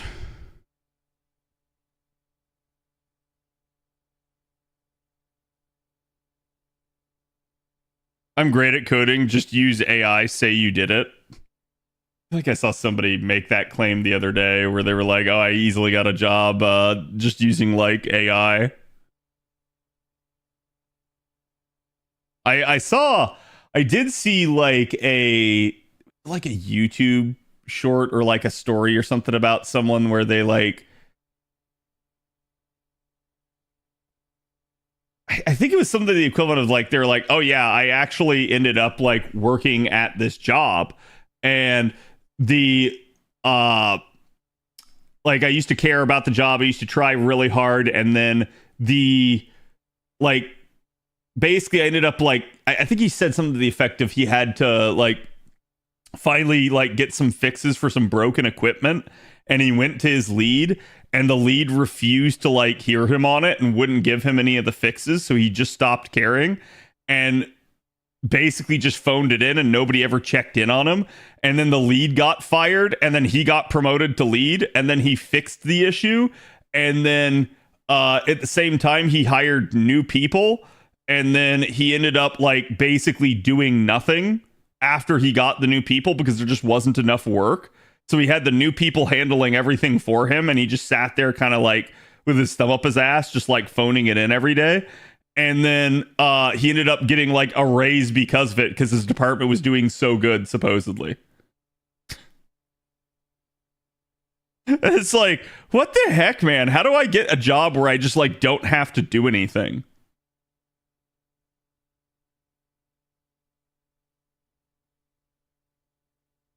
Sounds more like they should fire him. Well, it sounds like it's one of those things where he improved the department enough that it was super efficient. And like, it's not like he didn't do a good job, but he did such a good job that there was literally not enough like work to go around, right? So he just was basically a supervisor at that point. Okay, so she's done, chat. Okay, you guys want to see how much I have in class score? Yeah, so I have 16,000 dust. It's a lot. Kind of a big deal. But like, for instance, I already have like the 2 most essential rungs of Lancer done. I think I've started Saber, but I don't think I've done very much on it. Oh no, never mind. I forgot. I completely completed Saber because I needed it for a node that I was doing. You can see I'm actually locked out of like 2 of the buffs there. Archer I haven't touched. Berserker I think I have up and running. I did because of the raid. I think it was the 90++ no, though. I don't think it was the raid. Yeah, Berserker I've done the essential ones for. Have I touched class score 2? Omega lol. Nope, I haven't done that one.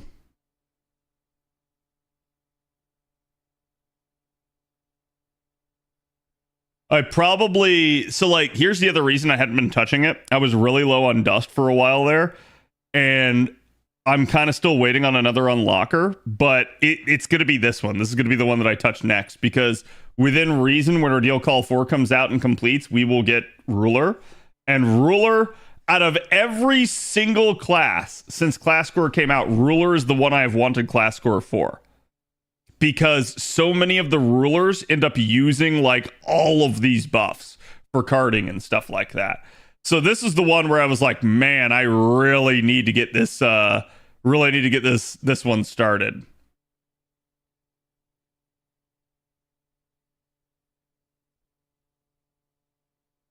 So let's go ahead, let's start triggering this one, see how far we can get.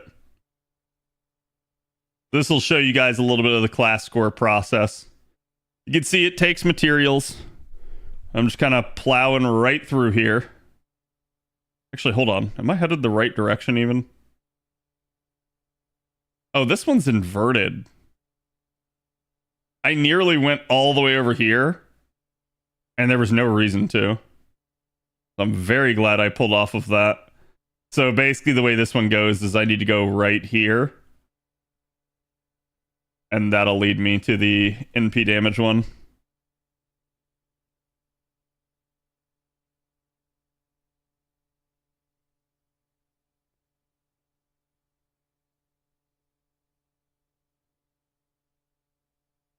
So here's one of the unlockers you guys can see.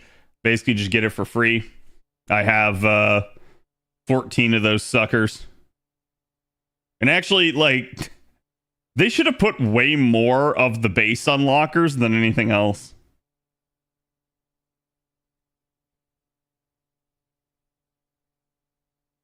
There you go, I got 7 of those suckers.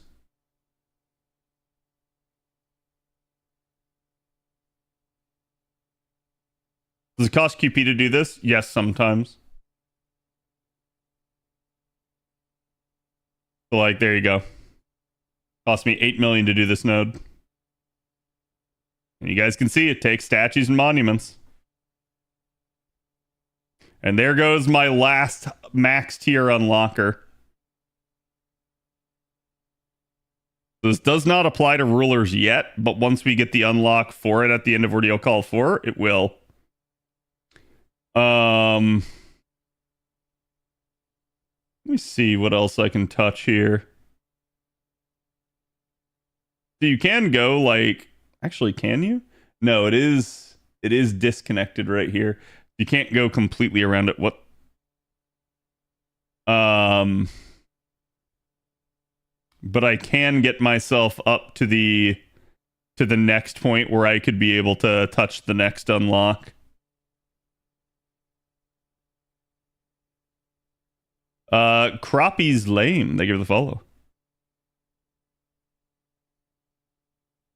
Can you refund? No.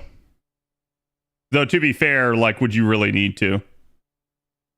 Like, you can always just get more of these materials, right? But this is just kind of me pre-prepping Ordeal Call 4.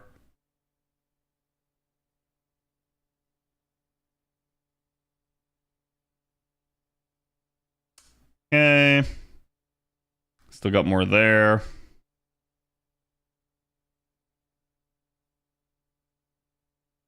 But it does. It consumes quite a bit of resources. And boom, I don't have the unlocker, so I can't do this. This is why I said, like, the storm pods, like, limiting your dust that you can gain did not matter, chat. Because behold, like... Now, yeah, I could probably spin that dust, but, like, I'm just ultimately limited of, like, getting the things I want to get by the unlockers. That is the biggest issue that, like, class score has. I will grab that Stargin up. I will grab that Buster up. Honestly, the command seal ones don't really matter as much. I'm only grabbing it because that's like the end of the chain, and I literally won't see it if I don't grab it right now. There is another Buster up.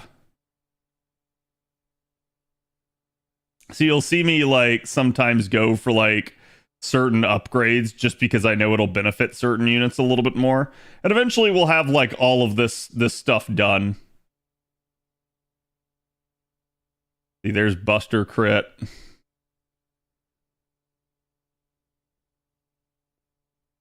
Arts crit. This is a normal unlocker, a rank 1. So I can use it. Gonna grab that. More Stargin up. Get myself more Buster up. And this is more extra attack performance. Definitely a nice one.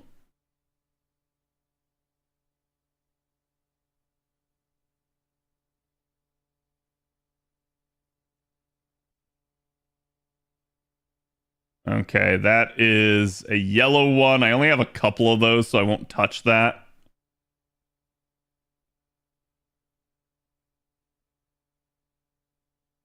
Coming over here. So you got a free and easy Buster up there. 5 minutes FGO live stream. Thank you.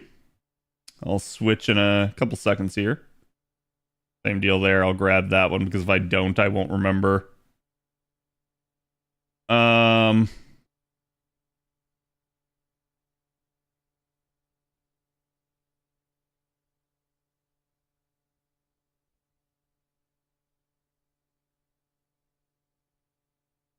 And then, well, there's not a huge point to going down that way, but going at least up here to grab the extra Buster ups.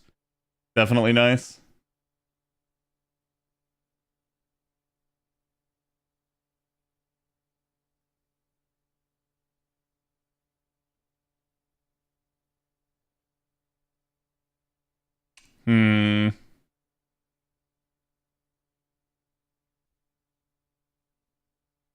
There's an extra attack behind that one.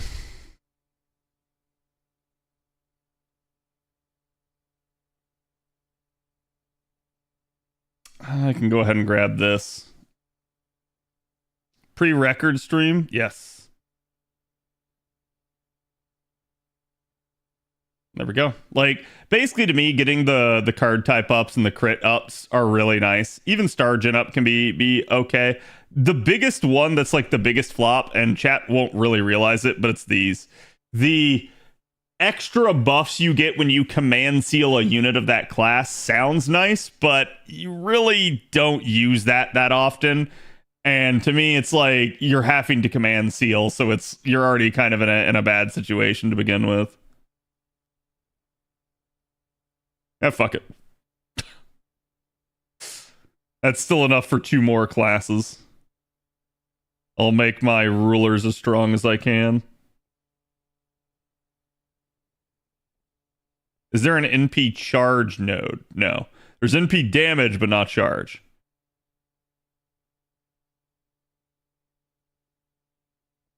There you go. Got the other extra attacks. And I have both extra attack ups, which will definitely be really good on a certain unit that I have.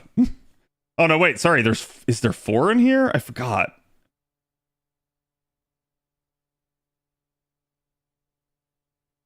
I think there is.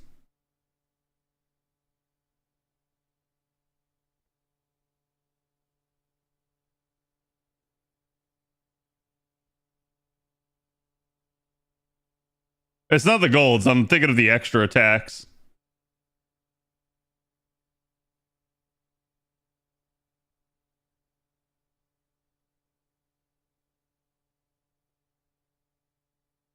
Because I have everything over there.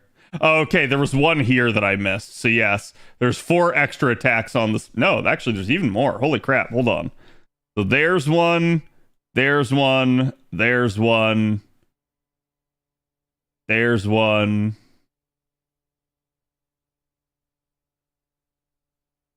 There's 4 right there, but there's 5 up here. You missed a couple, did I?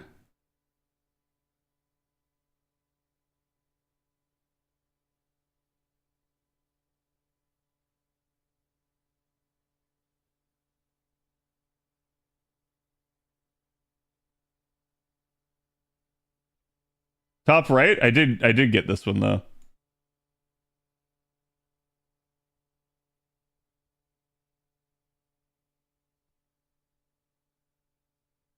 Unless I'm just blind.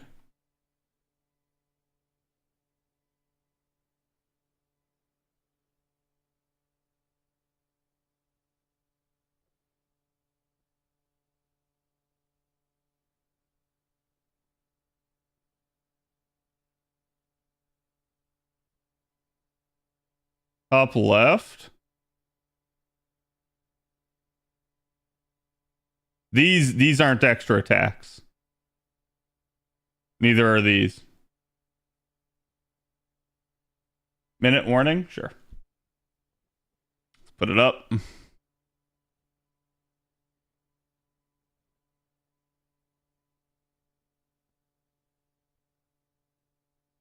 Kill the song request. Throw on my hat. Huzzah!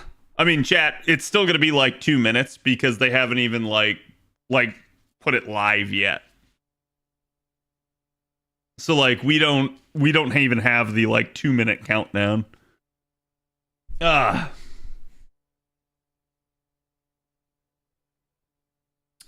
So until that point, let me grab more Star Gen, more arts up,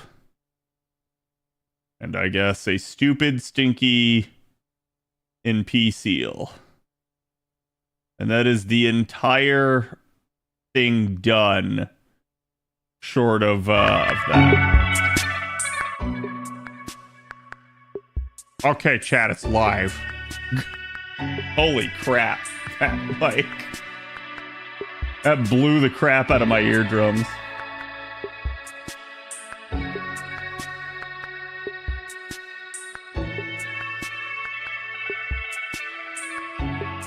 Rip ear users, apparently. Why does YouTube hate our ears? You know, I don't know why this is so much louder volume-wise compared to every other video that exists on YouTube. Because it's like, it's not even just like the FGO streams. This animation sequence that plays before every premiere is just this loud. And I don't know why it is.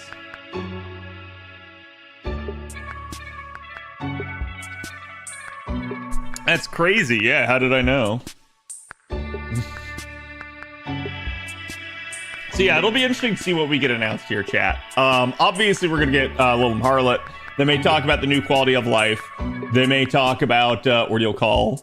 They may talk about the like Spring Master Aid campaign. So we'll just have to see. There could be a couple of other extra things that they may mention here. It's not live, it's pre-recorded. I know.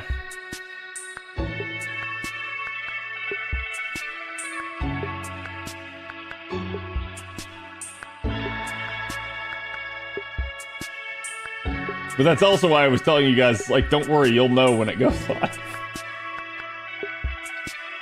If I go give Seal a go, she'll be busted? Yeah, Seal will be even more stupid with that class score adjustment. Ah! Maybe the rank ups that should show up, maybe. Let me tweak volume here, chat. Hello everyone, my name is Albert Cow. I'm the localization producer for Fake Grand Order here at Turn it all the way up. America. And my name is Michael Casamento. I'm the assistant localization producer for Fate Grand Order here at Aniplex of America. We actually thought about some very, very funny self-introduction. To be honest, I was a bit tired of the current one. But maybe you guys will see it one day, maybe not. But regardless, thank you for tuning in to today's Chaldea Broadcasting Station Live. Awkward. Value 15, Spiral Proof World Limb Harlot, A Rose Without Ovation pre-release special. Yay!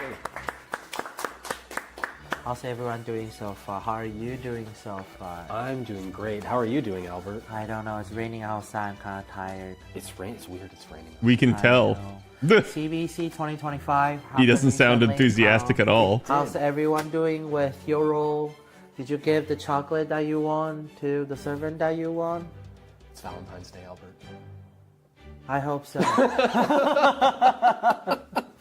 The new event is a collaboration between Fate Grand Order Arcade and Fate Grand Order title Spiral Proof World Limb Harlot, A Rose Without Ovation. Not that good for Albert. The event scenario was penned by Jin Haganea, who has worked on numerous other games and anime. Of course, with every event, we have a prologue that we want to share with everybody. And who other than Michael can offer his beautiful voice to read the prologue for everybody? Literally anybody. Not me. Yes, you. This is the campaign that we're working on now. All year long, everyone, we're getting Albert on this. An alarm warning of imminent enemy attack echoes throughout Chaldea. This attack comes not from the outside, but bears the marks of contaminated magical energy coming from within. Unbelievably, the magical energy pattern suggests its source is an evil of humanity, a beast. Chaldea races to destroy the source of this magical energy, but in the battle against the beast, Master is suddenly ray-shifted. When Master comes to, they find themselves in a dilapidated theater. Before Master fully comes to terms with the situation in which they find themselves, a little girl calling herself Draco appears and says, "Here's your answer. You are a master to me, a beast." In a proof world established by the bonds formed by heroic spirits, the curtain rises on a new story of the Holy Grail. Spoilers? Thank you, Michael. You're very welcome. I feel like they just told you the entire intro right there. The video that shows some of the story in the event. Let's take a look. Dude, they are flying through this. Holy shit.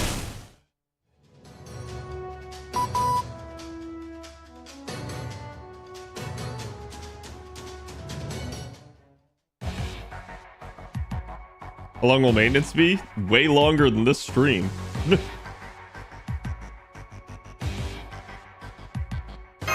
Tired Albert best Albert? I'm wondering.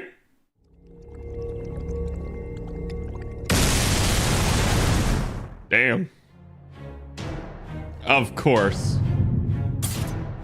Ujimaru!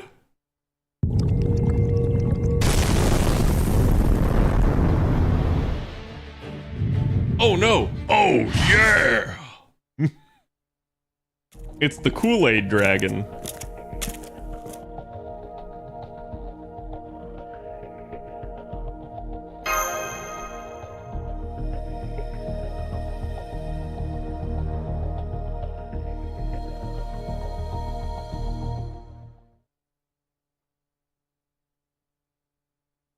Monka TOS.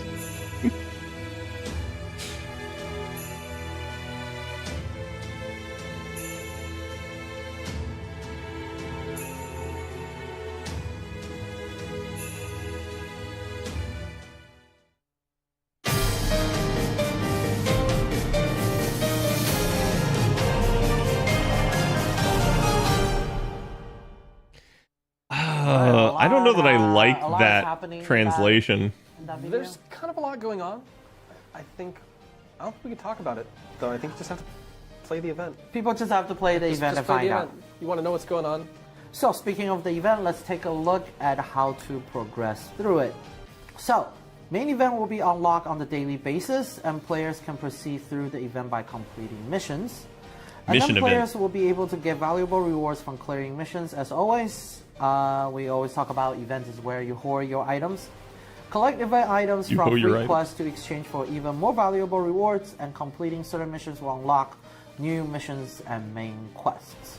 And with this event, there's actually a special system that I would like to introduce to everybody. So, command support. Servants from FGRK will appear as command support. Command This is a support really will nice be unlocked by thing. completing certain quests, and they will be applied randomly to command cards during battle. Max 30, that's including your backline sub members as well.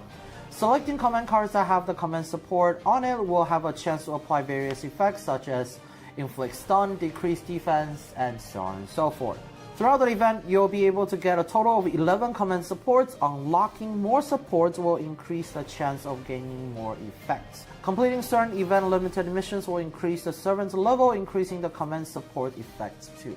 So, now we have a little bit more information about the event we'd like to share they're with going through this everybody so that might fast. help you progressing through the event. So first, we'll have this video.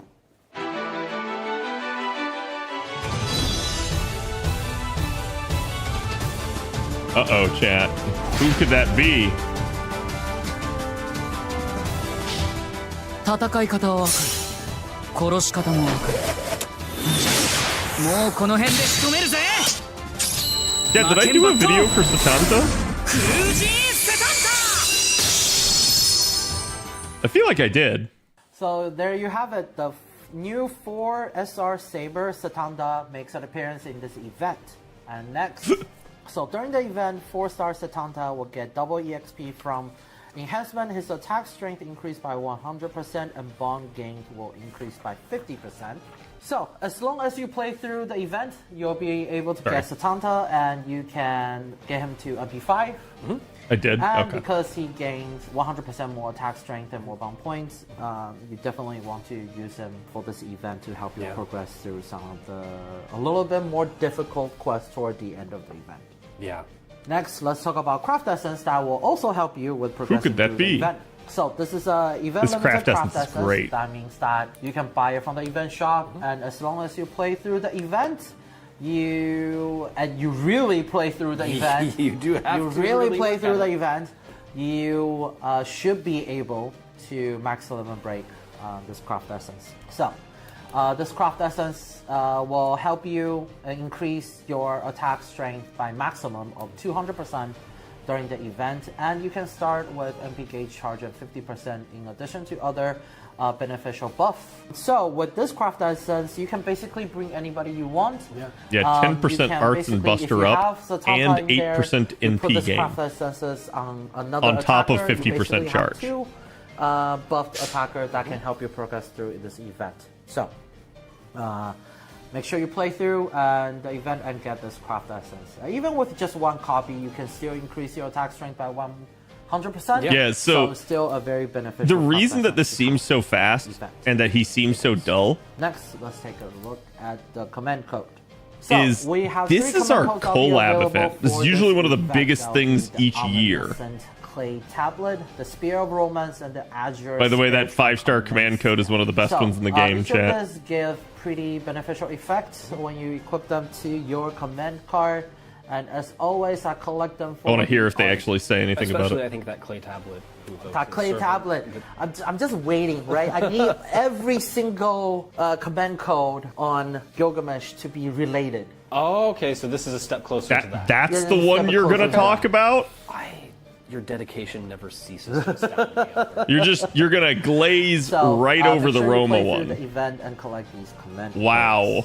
codes. So we have a list of servants that will receive event bonuses for this event.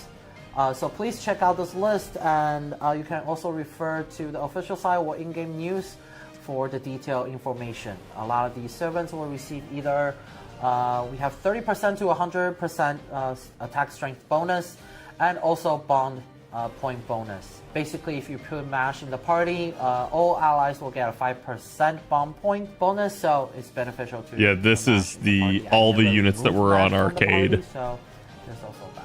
I was gonna say I don't know that I've made a party without Mash. Unless In a long time. unless they're like story or event, be like, Yeah. hey, you can put MASH in there. Other than that, just always in my party. But Yes, Persh. anyway. Yeah. So please check out the list and form your best party for the event.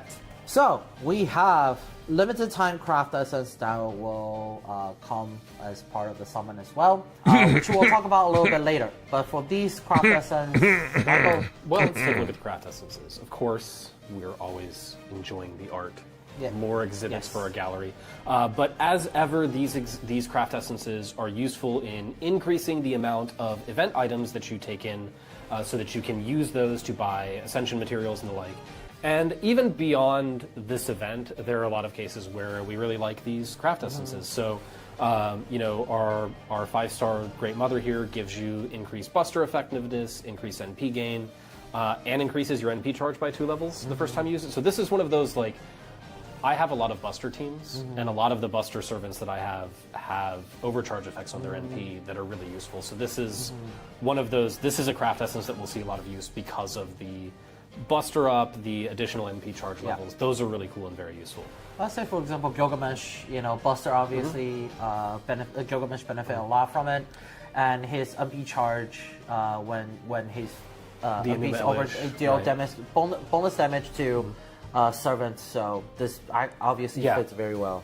Yeah, this is a really good one. I like to use Morgan, who, when you're using her against Knights of the Round Table, this is going to be hugely effective as well. So that's a really good CE to have. Then, you know, some of us prefer arts compositions and things like that, so our 3-star does have arts and Buster effects. I'm surprised they're talking so much about these and they didn't talk at all about the CE that gives you command codes each turn, which that one does as well. Critical builds have become so much more important now, so especially with like Super Orion and characters like that, it's really nice to have craft essences that give you some options there. And then we have a NP gauge charge per turn, and that also increases your HP recovery amount. So that's another good one, especially for people who are running like stall teams. If you're running, you know, a lot of heavy rulers and things like that, this is a very good CE for that sort of thing. So definitely keep an eye out on these CEs, and as we're always saying, this is your best way to maximize your return on your farming for the event. Yes. And with CE, of course, let's take a look. We talked about the summon a little bit earlier. We did a little bit. So that means that we're going to talk about the new servant. Let's talk about Which means the new I'm going to turn the volume of down. course, we have videos to show you first. Let's take a look.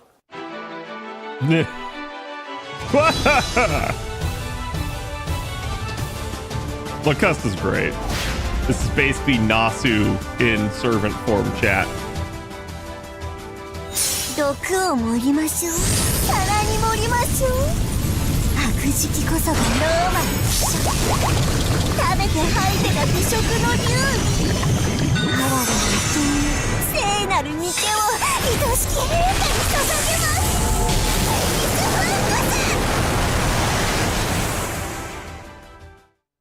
Yep.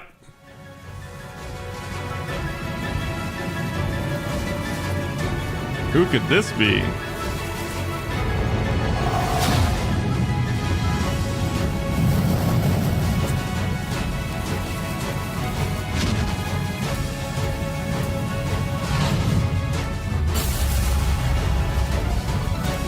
Damn, she got a cup. 薬剤は海より来た。 She got that big gulp grail. 貴様ら繁栄の傘へ。真髄を築き上げた欲望の末路である。今のいい日。舌が濡れたぞ。 So there you have it. We have 2 new servants that we want to share with you guys. We have 4-star SR Assassin Locusta, and then 5-star Beast class servant. Ooh. We'll talk a little bit more about that later. That in a bit. Yeah, what's a Sawdust Beast class? Draco. So what do you think? Okay, let's start with Locusta because I think the Let's start with Sodom's Beast is Locusta, gonna like start a whole other conversation. Yes, it is. Yes, it will. Assassin with poison, classic, just classic assassination sort of vibes. I like the design. She looks suitably unhinged. Her teeth seem very sharp. Yeah, that's what I've got. What have you got? Let's take a look at the stat. So let's take a look at her spec, especially her Noble Phantasm. Okay. So Arts Noble Phantasm. Dude, they do assassins so dirty on the attack stat. Arts buff before she uses the MP, and then she'll apply poison to a single enemy and then deal special attack poison damage to that single enemy. So that's basically a self-contained kit. Was this point you she was might single see target? that you She's might really good as rely a single on target, though. others to put poison on it, or use skill to put poison on it. Before you do. Has your the husband special seen attack. So sometimes you might rely Ascension on 3 other people. for Draco? So this time, the more poison on it, she deals more damage using her MP. So that means that even though she put one stack of poison, you can use your team to put other stack of poison on it as well. And then she also apply a special stat where the poison will deal more damage once it triggers. Between some of the command codes that you can get and a lot Yeah. of the servants who are out there who have various poison applying skills or noble phantasms Yeah. themselves, I mean, there's a lot of potential for synergy and really maximizing that particular ability on her NP to deal more damage based on the number of poison stats. But for even without all the other servants, you know, her herself, just using the MP alone can already trigger the special attack damage. So that's pretty useful. Next, let's take a look at Draco. Draco, who can that be? You know what? You know what? I as recommend sit here MP2 looking for at it with Draco. you, and so we're both sitting here looking at the same thing. I don't know. She's usable at who can that be? MP1, You know but who- What is the story going to be there's going to be a about? couple of nodes I think she'll it's get gonna weight be roomed at about A MP1. rose without ovation. It's going to be about a Rose who gave just good of a performance to get, you know, applause, but not quite to the point of an ovation. And then, okay. Yeah, all right. We're not very good at Also, bit comedy. I think this is our first Beast class servant. This is definitely our burst. Yeah, it's almost like it said new Can we class talk there. about how that's going to like interact with? Yes, well, actually, Yeah, how will that next, interact? let's talk about her Noble Phantasm first. Let's do Yeah, that. so you dodged her the Noble question. Phantasm deals a special attack damage to servants that belong to the 7 base class. Okay. To a single enemy. And if we talk about the special affinity that comes with Beast class, you'll see how powerful this can get. So, let's talk about that. Okay. So, Beast class. It's a new class we're introducing. So, Beast class is effective against the 7 base class. So, the 3 knights and the 4 cavalries. But it's weak against the extra classes. Okay. Not sure So, if typo. what does that do is that she deals more damage to the 7 base class, take less damage from the 7 base class, but she is weak against the extra Right. classes. Now, the Noble Phantasm deals special attack damage to the 7 base class. That's she's not gonna be how double dipping all on beasts are, defense. though, chat. So That's she will deal just a lot of her. damage to, let's say, for example, if you're going against a difficult battle and then the boss servant is one of the 7 base class, right? Then she herself already has a class advantage and she deals bonus damage via her Noble Phantasm. So even though it's just a single, Is it a thing? it's a single enemy Noble Phantasm, but when you go up against difficult bosses, that will become very useful. I mean, yeah, you want those heavy-hitting single enemy NPs in your rotation for exactly that reason. Yeah, and as you know, we advance further in the story, enemies get tougher, and then a lot of the time on the last wave, you'll see, you know, an enemy that that has a lot of defense, a lot of HP, and deals a lot of attack, and that's where Draco will shine the most. Yeah, absolutely. And next, I now we talk agree. about all that. So, the pickup summon, Vagrant Order The team that Arcade, scores the most points wins collaboration the event, game. Sodom's Beast Draco pickup summon will be available. The limited time craft essence will also be part of the summon. In addition, the pre-release campaign is happening right now, and with the pre-release campaign, Larva Tiamat pickup summon is happening, and this pickup will be available until April 17th, so don't miss it. And as always, with every event, we do have an animation trailer that we want to show everybody, so let's take a look. DMCA 世界 time! すべてが襲い来る空に昇るべく力を貸すがよい FGO アーケードフェイトグランドオーダーコラボイベント螺旋証明世界リビムハーロット貴様が世のマスター Most. So, that's the trailer you just saw. The trailer is animated by Cloverworks. It's beautifully animated, and if you want to check it out again, you can come back to the stream, the archive of the stream, and watch it again. Next, let's review the release date and condition to participate in Oh this my event. god, when will it come For out? the event, Tomorrow. Spiral Proof World Lilith Harlot arose without ovation. The release date will be 2025 March 28th, after maintenance end. The eligibility, you just have to clear Singularity F flame-contaminated city Fuyuki to participate in the event. However, note that the event story will contain some spoilers throughout Part 2, Chapter 3. So, just be aware. Yeah. Know that there will be spoilers. Next, we'll be giving away a special smartphone wallpaper. Once you just have to share the special website for this event on social media and get an original wallpaper for your phone. So Meh. check it out. And then after this event, we actually have one more information I want to show. You do? Oh? Yes. So let's take a look. So we have the Pilgrimage Festival. All right. What's the Damn, I didn't think they were going to talk about the this. Pilgrimage Festival, it's a campaign where event limited servants. It's already been a let's say, thing. For example, in this case, the Tanta. But most of the time, event limited servant, once the event is Staying up finished, till midnight? if You think it's didn't gonna be finish the midnight? event, you don't get to keep them. Yeah. And now we're giving you another chance to get them.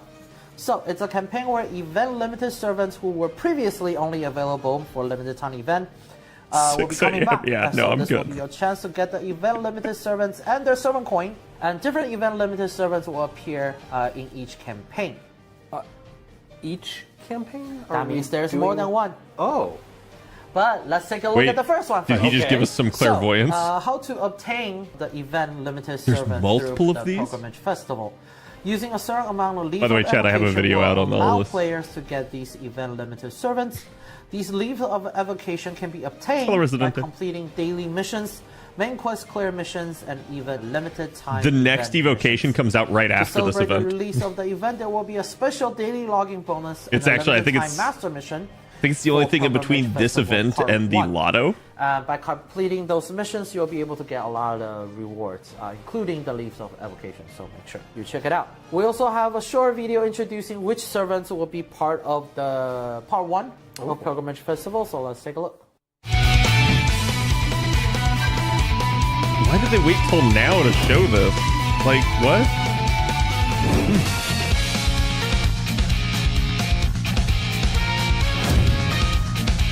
This tells me they should have done this live stream earlier.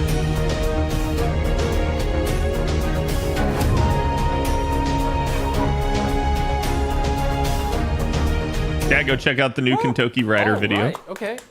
So, Sakata Kintoki Shuten Doji and Quetzalcoatl Samba Santa Thumba will be available again, and the attack strength of these servants will increase for a limited time for all quests. Starting off on a strong note here. Yep, and Pilgrimage Festival Part 1 will Who's start managing on NA? March JP. 20th, 2025, so check it out. Next, actually, Thank you, Bob. Pilgrimage Festival Part 2 is already planned for release on April 17, 2025, so we hope everybody looks There you go. forward to it.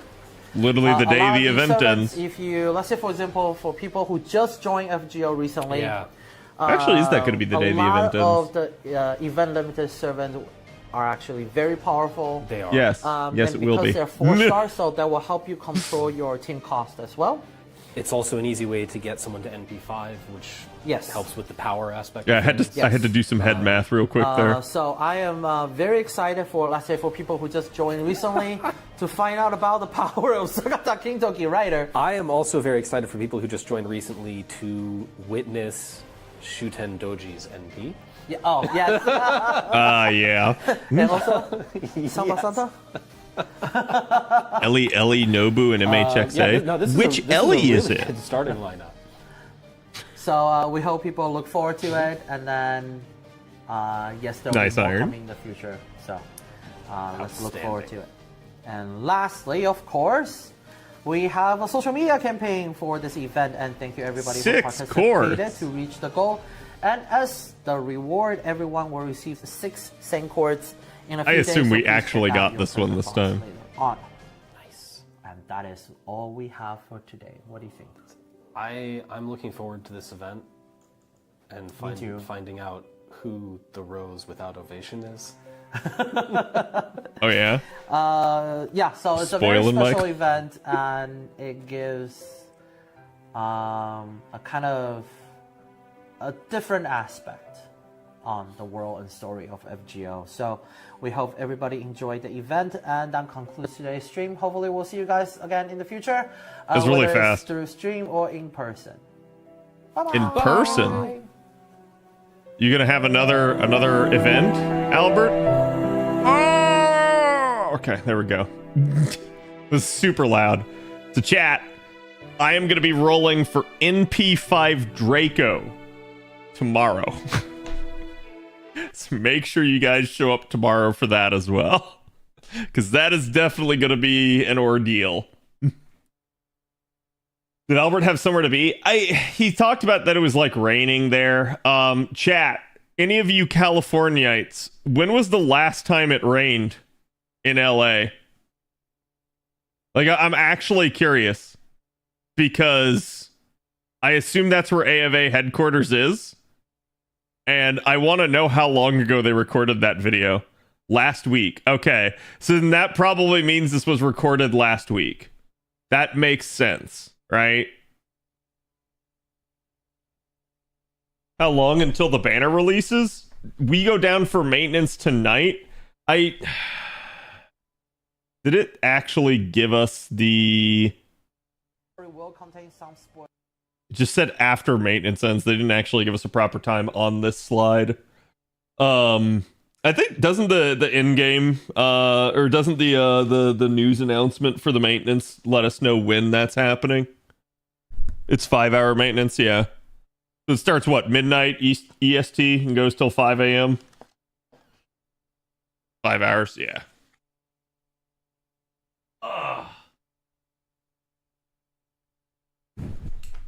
Big maintenance because QL stuff. Yeah, like I said, we're apparently getting a couple of quality of lives early as well, which I'm surprised they didn't like mention at all. Like they didn't need to talk about the Evocation Festival. That's already out. Everybody already knows what's going on with that. Other than we hadn't seen the commercial for the Evocation Festival because they just didn't do it, right?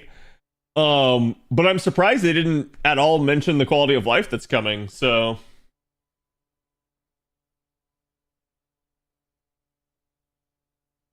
So 5 a.m. is after Cad's bedtime? Yeah, yes it is, on a work week. But no, like I said, I'll tomorrow's stream will be rolling in P5 for during my normal time. The new support servant filter looks juicy. Yeah, I'm surprised we're getting that one early. That one's pretty interesting. So we are getting here, chat. I will cover it with you guys right here. So on our update tomorrow, we are literally getting new priority settings added to the support select sort function. Okay, so what does this mean? Support select sort. This is literally you guys choosing your friend supports going into a mission. You are going to be able to filter people whether or not they have one of these items. Unfortunately, there's not a whole lot here. Like, you can't go like, but I just want somebody that has like an MLB charge C equipped, or like, I just want somebody that has blah blah blah blah blah, right? Like, but this is really nice because this won't make the people more likely to appear, but it will filter out people that don't fall into whatever category you select, right? So it's like, I only want to see bond point increases. Yeah, you can filter all those people out now, which is great because I'm not going to lie. I'm really happy this one's come to NA early because some of y'all are really bad with the way you load out supports. I'm sorry. It needs to be said. Y'all getting really, really bad with it. Like, I'm watching people just throw up like any number of like random craft essences on their like meta supports. I'm watching people like throw up other units instead of like meta supports and stuff like that. And it's like, hey, I get it, but like, goddamn. So it gets to the point where like it actually does get hard sometimes where it's like, hey, I just want a bond point increase CE on a meta support. And like, I have to scroll by like 15 people before I can find one. So it's getting bad. And that's where it's like, yeah, I'm happy to just be able to filter everybody else out. And then people will complain and they'll be like, I'm getting filtered. I'll be like, yeah, I don't care. That's what the all sections for put your favorite units there. Exactly. And that's like, I get it. I get that people want to put their grails up and stuff. That's fine. It's really weird sometimes. Like, particularly in events, chat, I have watched people unironically not put a support C on their like actual like meta support and then put one on like a unit that is not bonus for the event. They're not even grailed. They're not any sort of support. They're not even strong. No one's going to use that. And like, I've watched people do that. I'm like, why? And like, maybe they just don't have anything else to put on. That's fine. But after you see it enough times, it begins to kind of tilt you because you're like, what are you doing? Please just put it on the freaking actual meta support that I want to take. They're poor free to play. They're not. They're on my friends list. I know how you people roll, okay? Most of the people that are on my friends list have been on there for a long time. They have very robust accounts. So all I'm trying to say is like, yeah, I get it. I understand why people do it. But it's to the point where like the amount of people doing it now are vastly exceeding the amount of people that were like putting up the meta Cs and stuff. So it ends up being like a weird thing. This new functionality will really help that. You'll actually be able to find the stuff you need quickly and efficiently. Playing the opening movie when entering the app game options have improved. So you guys can see, do not play already viewed opening movies. Tap to skip an opening movie if set to on. If you tap the screen while an opening movie is playing, the movie will be skipped without displaying the progress bar. So I believe this is only when they have a forced thing that plays at the beginning of you opening the app, not like all the time. So I've never tweaked this and I've never had to. It doesn't seem like that would actually be a thing that often. So I'm surprised they bothered to put something like that in, but it is what it is. Recollection campaigns? Yeah, I'm pretty sure that's like the only time they really do it. Choose from 2 types of automatic party setup. Okay, so that's what this was. So you can see main enemy class advantage or even class advantage. Why does this matter? Well, chat, because this, you see this explanation, chat? I want you to read this. Your party will be set up to give class advantage over the most important enemy in the quest. This statement is a lie. Allow me to explain how this works. You know when they display like the enemies that are in a node for you? Whatever is the first enemy on that list of display is what this will load it out towards. And it's fucking stupid. I don't know why they do it that way. So it's really like, it's really dumb. I do think it's usually an enemy that they think is important. And I'm not going to say that it doesn't correlate to that. It does. But I have noticed a couple of times where it's like, yes, chat, it will be like, hey, there is a single caster in a node full of assassins. And then the game will be like, oh, the caster's the important one. I'm going to load you up with all riders. And you're like, oh God, as they all get curb stomped by all the assassins. So like, it's not a good thing that it does this. I highly recommend this. This works way better. Because this will try to evaluate all of the enemies in the node and give you a much more balanced team composition as opposed to just evaluating a single enemy that it thinks is important. So, yeah, no, that second section is way better.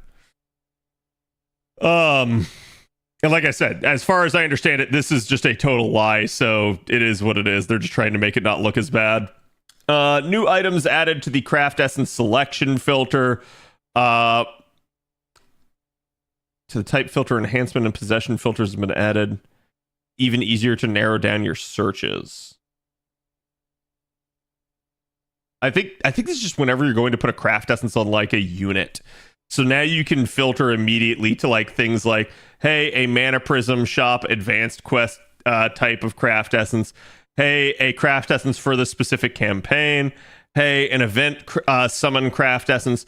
Hey, an event reward craft essence. Hey, an experience craft essence. Hey, a Valentine C. So they're giving you all sorts of like extra ones here that you didn't necessarily have before. And you guys can see they're kind of like snaking some of that in there. And then I'm trying to see here. It looks like the held status is also new here. Max limit break, none held. Max limit break, 1 or more. Max limit break 3 or more. Max limit break 5 or more. That's a very weird filter that I don't know that I care for. I'd be fine with filtering by held, like so the amount of craft essences that you hold. I don't know why I would specifically need like say more than like these, right? Like these two are fine. Like max limit break 3 or more or 5 or more seems really weird to me, unless I'm just not understanding the way that actually works.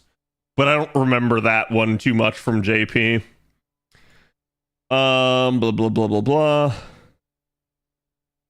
Health status will let you filter by whether you have a copy at max limit break and how many. Yeah, it's just like I get needing to filter by MLB. I don't get the why you would want to filter by specifically how many you have of a given MLB.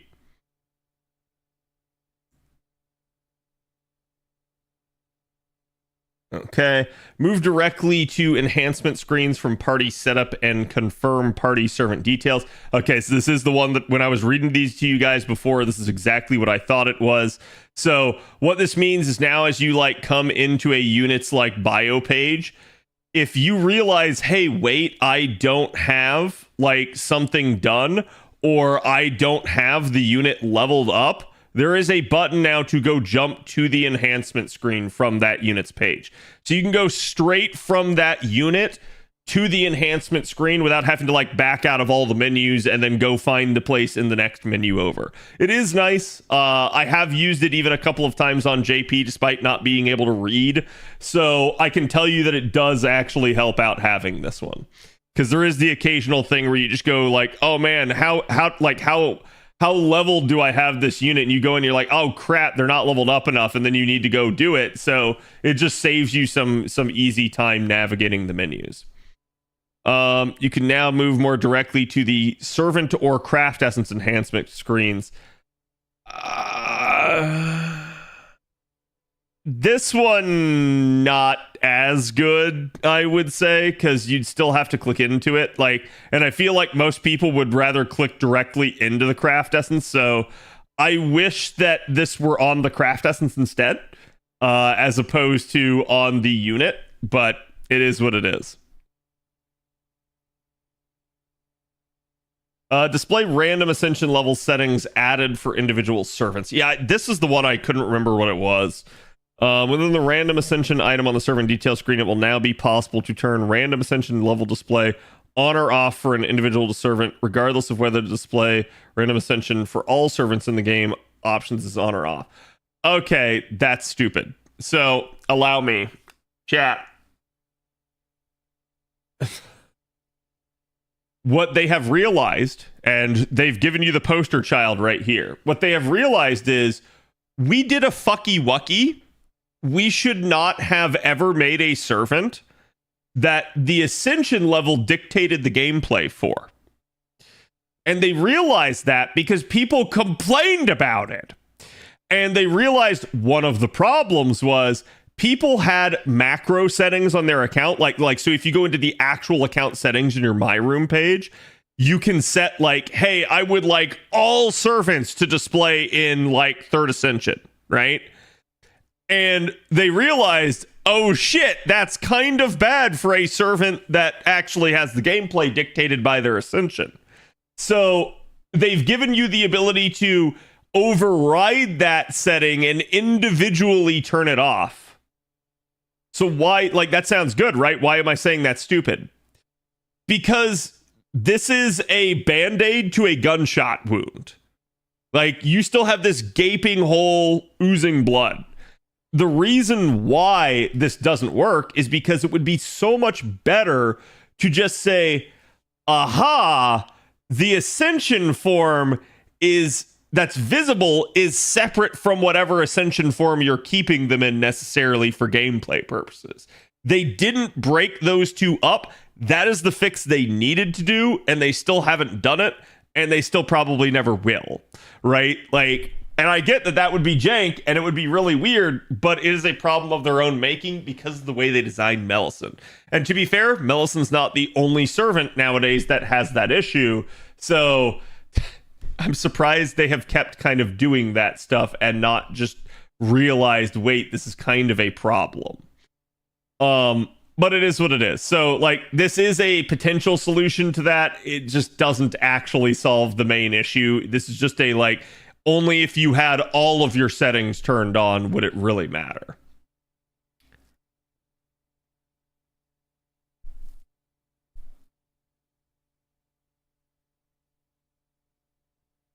Okay, return all servant Ascension settings to default, held function added. So this was a, like, oh shit, we've kind of realized this was a problem here. Now you can press one button and it will turn every single servant you own in the entire game to Ascension 1. Sub attribute information included in servant details.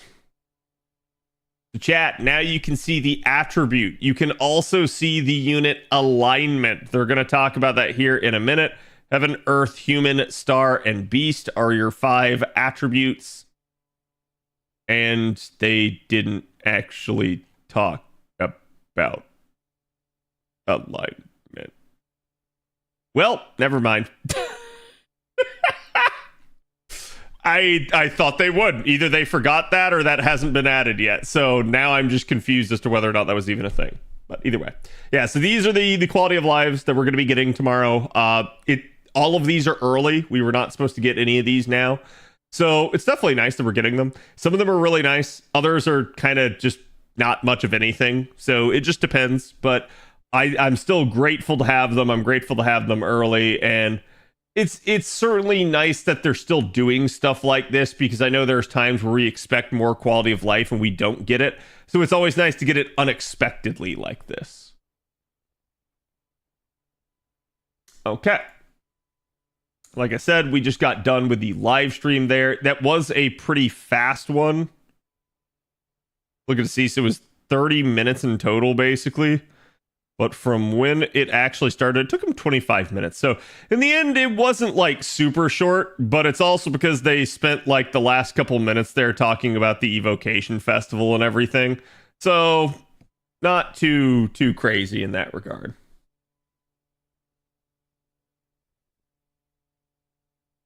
Maybe we'll wind up with a long Draco. I hope not. I hope that this event just goes nice and smooth for them and that there's no issues, because we've had enough issues of late, I feel like. Especially with, again, like, so for those of you guys that didn't hear, the strengthening update for JP got delayed. And you guys can see that right here. It has not been told when it will happen. It is just to be announced. They said it will be ready when they fix it, and they're not committing to when it will be fixed by. I do think it's very likely that it just ends up doubling up with the assassin buff tomorrow as well. But if they don't fix it, then we may just get one buff tomorrow, and that is what that is. So we'll just have to see. But sure, thank you for the follow. Appreciate it. Silk Song for the Switch 2, I believe. Oh no! What are the odds the early QOL stuff breaks the event game? It's possible. Like that's what I'm saying. Like, I hope it just goes smoothly. I hope we don't have anything crazy. But it's always possible when they start doing like the code out of sequence from how they did it on JP. Because naturally, when you start like mixing and matching stuff like that, unintended consequences happen. Like, oh, all of a sudden, something that wasn't ever meant to interact with another feature does, and boom, there you go. You end up with a bug. Can't believe Consort U's buff was so strong and almost broke the game. I do think whoever gets the buff is going to get memed on, either in a good way or a bad way, because the buff is either going to be a really good buff and everyone's going to be like, oh my god, it was so strong it broke the game, or the buff is going to be like kind of nothing and then everyone's going to be like, oh, it was so strong it broke the game. Like, oh, like it'll end up being like just a standard like steroid increase or like charge increase or something like that, and then like everyone will be like, why did this actually cause them issues? So I don't know what will be the case at this point, but it'll definitely be interesting to see. I hope we actually get some good news tomorrow. And again, I hope to be able to go over like all the buffs and everything with you guys, because we did get the Arjuna buff video out yesterday. I have to apologize for that one. That one, I kind of like stumbled through it. You'll actually see it if you go watch the video. Okayist put in a couple of funny edits, but like I just was kind of discombobulated recording that one, so that one's on me. Carrie couldn't handle his 30% MP charge buff? Probably not. Each time you use their skill MP, the game gets a maintenance post buff. Arjuna Alter, I mean Arjuna? Yeah, repeatedly. It like, I don't even know if you guys caught it, but like Okayist a couple of times in the video had to replace Arjuna Alter with Arjuna. Like he basically had to cut out the altar part or like put a new line over it. New videos have been great. Thank you. I hope you guys are enjoying them. I'm definitely trying to improve them. Any pointers you guys have or anything you'd like to see, let me know, because there's definitely more we can be doing. So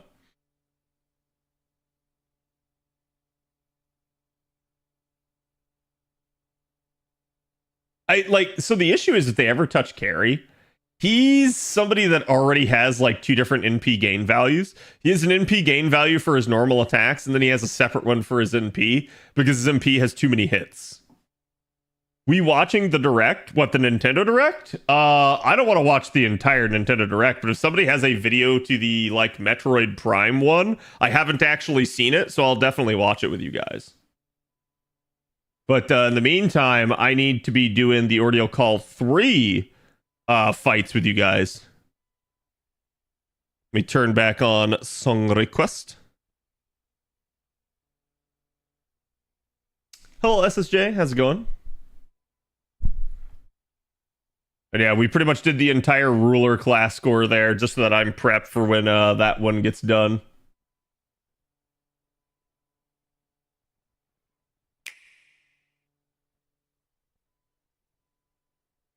So this is it? Okay, yeah, it's just 3 minutes long. Give this a quick watch, chat. Metroid Prime 4, as you guys know, is announced. It's probably going to be a Switch 2 launch title, I suspect. But I imagine it'll also come out on the OG Switch, so.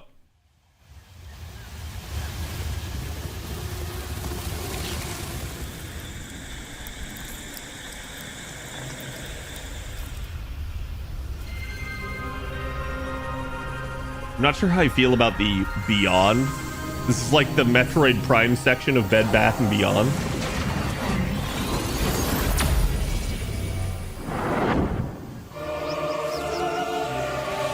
You like the old school song there?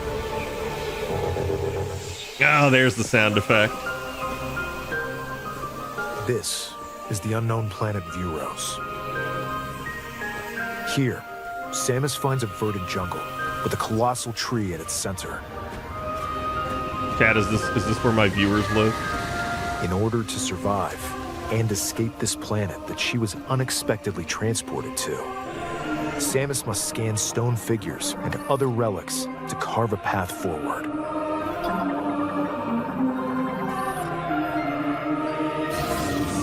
But is she like going like this? Is she like channeling mentally? She's not alone though. Abhorrent alien creatures living in the jungle are waiting to strike. This is definitely where chat lives. Definitely.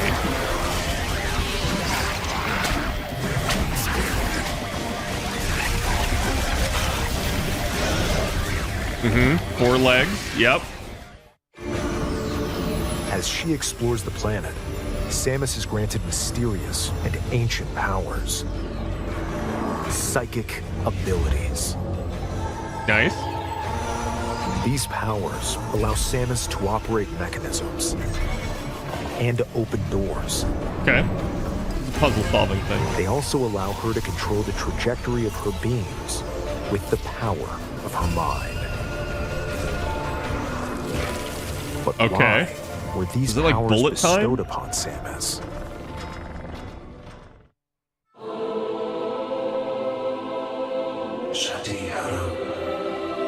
Chosen one.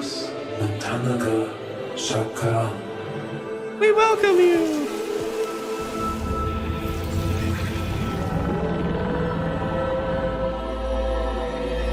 And what will be her fate after being summoned to Vuros? Whoa, whoa, whoa, whoa, whoa. Hold on. Her fate after being summoned to Vuros. Halo?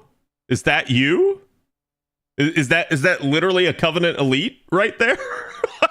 The threads intertwining beyond space and time are beginning to weave a new tale. Coming in 2025.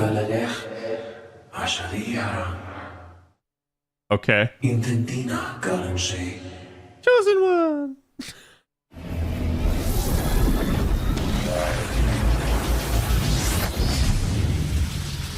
Yo, new suit?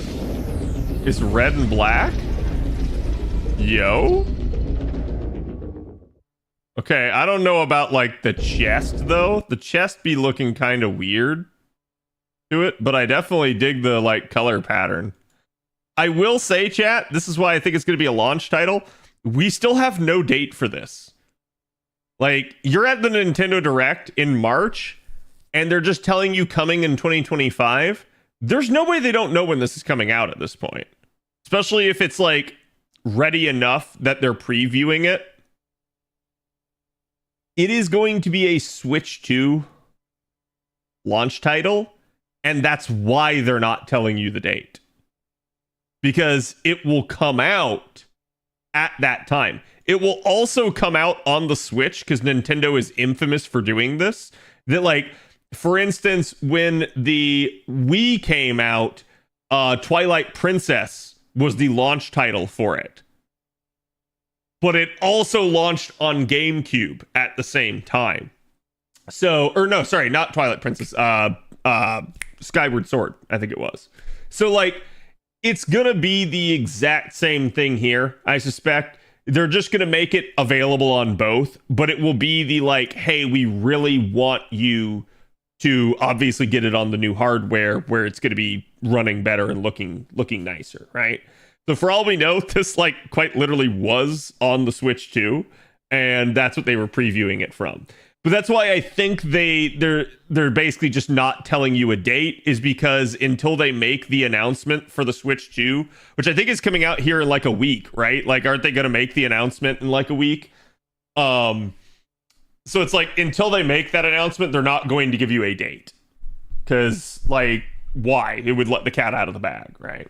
April 2nd? Yeah. Okay, yeah, so like quite literally, like, God, when is that? Like next Tuesday? Next Wednesday. Okay. Yeah, so next Wednesday we will know. 6 days away. Twilight Princess was GameCube and Wii U? Oh yeah, I mean they obviously do that stuff all the time, but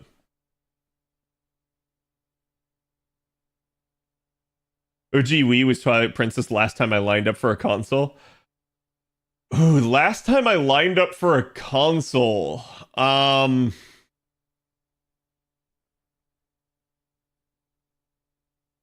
Did I for the PlayStation 4? I don't remember. I might have for the PlayStation 4. It's been a long time. Because, like, again, like, going to a store hasn't really been a thing. So, just is what it is. I did have to go get my PlayStation 5, but that was basically because I had it delivered to a local store, and that wasn't me having to line up. I like literally just showed up the next day and got it. So Nintendo DSi in college. Oh my god. 2 hours till maintenance, chat. Yeah, make sure you guys spend down all of your AP. Yeah, definitely interesting. I'm hyped for Metroid Prime 4. I feel like at some point, though, like before that comes out, chat, we got to play through the other Metroid Primes, because I played the Prime remake, and that was great. But I haven't played like any of the ones that come after that. So, because didn't they do like an entire package for that, like where they re-released them on like the stupid Nintendo internet services thing?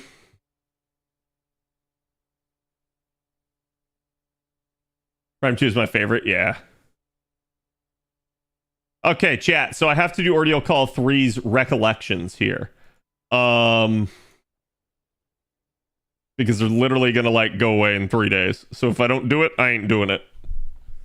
So we gotta be fast with this, because I only have like an hour here.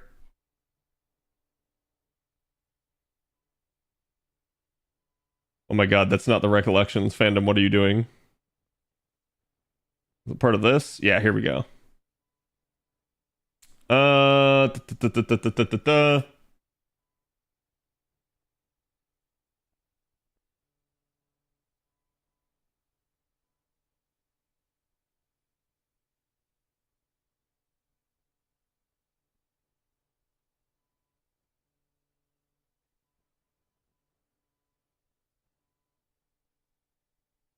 Wait, was it 1 million HP for the first bar? Yeah, the first one is Arc. I just...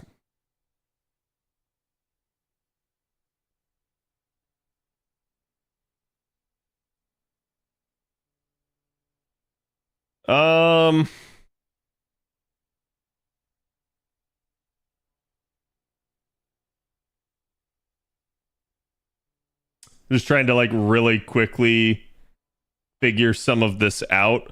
Okay, so oh god, it's through everything in here with me. Shit, where do I actually need to go? There's clearly 2 of them there. I clearly need to do that as well. Is it up here, top right? Yeah, okay. I was trying to remember where you start out on this one. Okay, so let's do that. Instead of doing Musashi here, let's go with another ruler.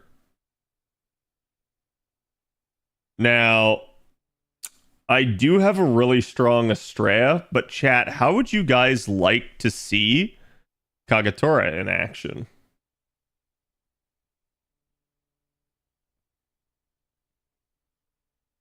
And then this should probably be okay. I will switch things up and add in the MLB Prisma Cosmos there.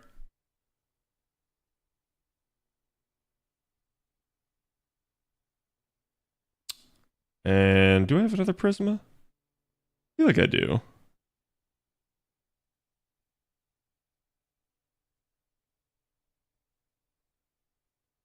I feel like I finally got a second Prisma MLB. Or not MLB, but fair copy. Did I not?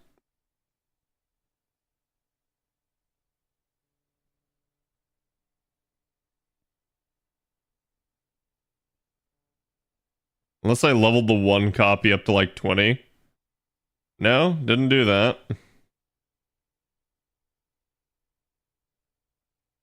I guess I gotta use the jank one.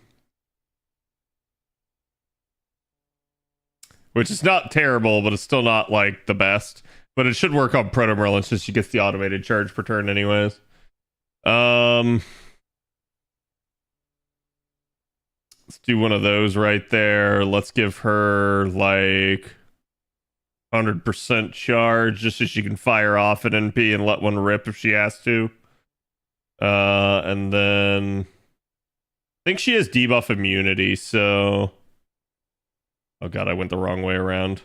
There we go. We have so many Mystic codes now that, like, it used to be that, like, Neo plug suit was right at the end of the Mystic code column, and it was easy to go from one plug suit to the other. But now it's like there's enough in between them that they're almost like perfectly equidistant. Kagetora, you say? That's right. Yes, this can be a little bit of a preview to you guys if you haven't ever seen Kagetora get used.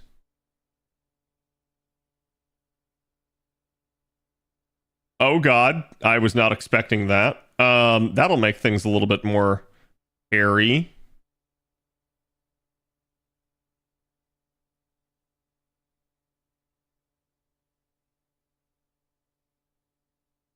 Wait, hold on, let me refresh myself with Kagetora's kit.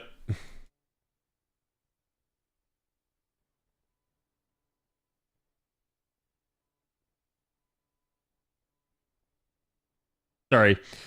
Technically Kenshin.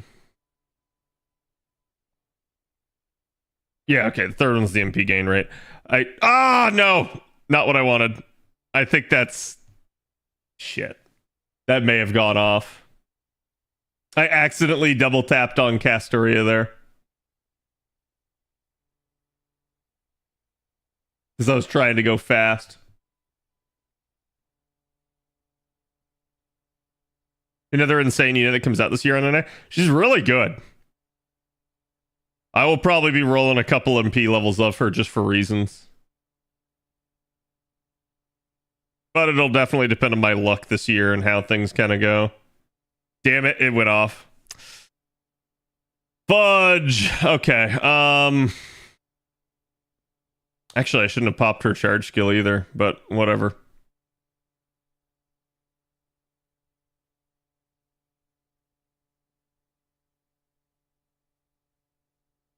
Just gonna do one of those.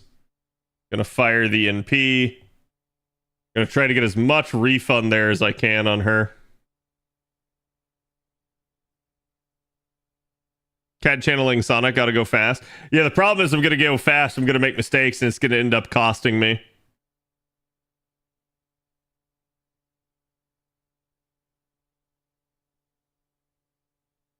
Here, I'll even turn it on.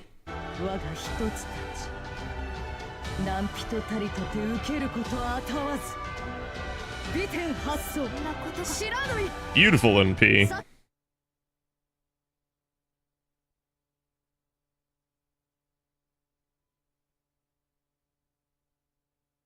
But yeah, I tried to save the NP gain for her. It would have helped her out. But this wasn't going to be a fluid, like, 3-turn anyways.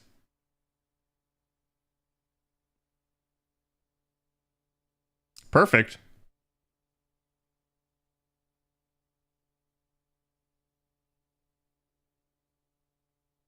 Oh, you know, I didn't think about this, so I probably should have put... Actually, no, it shouldn't matter.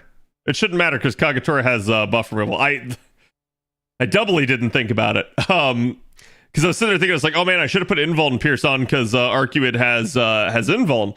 But then I like remembered, it's like, wait, no, the entire point to Kagetora is that she removes buffs before her NP.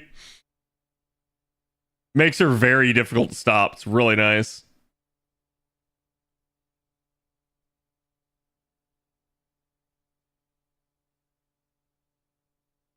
I think we'll try to save her a little bit there. Buffs are going to wear off of Kagetora here, but we should get some decent overkill. This may fully loop her again. And then we'll kind of have to limp through the next couple turns here. I don't remember if this fully charges her gauge, though, or not.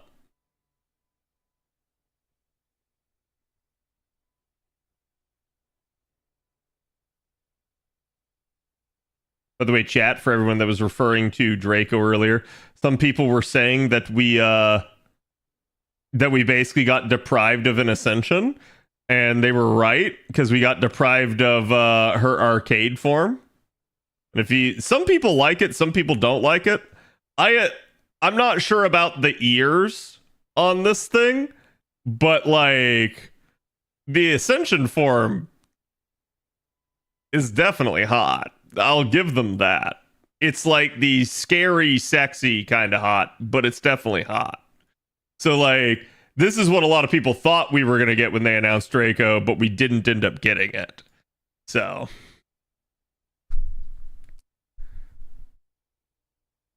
just release it as a Spiritron dress, easy. It could be definitely a thing, but I think they, for better or worse, end up attributing a lot of like lore to stuff like that.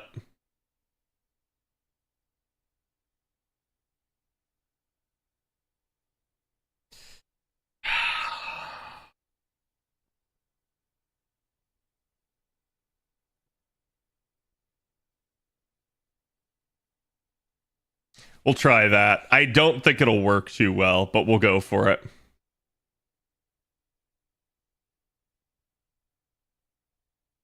Her final ascension is Hot Lady Night. True.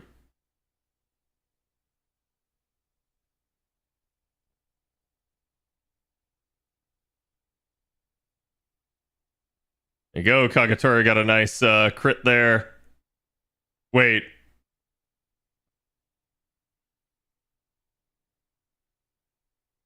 Hold on. Huh? Huh? Did I miss something?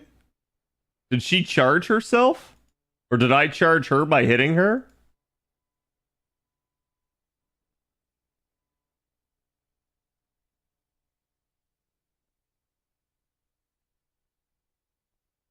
Yeah, when attacked by a noble phantasm, charge her own NP gauge by 1. Okay, there you go. That explains a whole lot.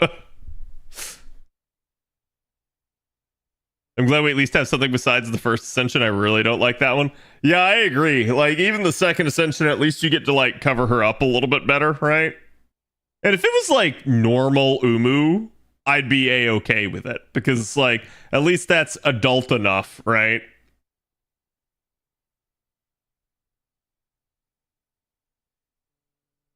Just release Amaterasu, Bob. Easy. I mean, honestly, if they released Amaterasu, I feel like the Tamamo fans wouldn't really have anything to complain about at that point. Because, like, anything they could complain about is like, listen, you just got given, like, the best thing you could possibly get on a silver platter. So it's like, I get it. I get that people would want other stuff, but it's like you don't really have much of a leg to stand on at that point. Also, appropriate song choice for this.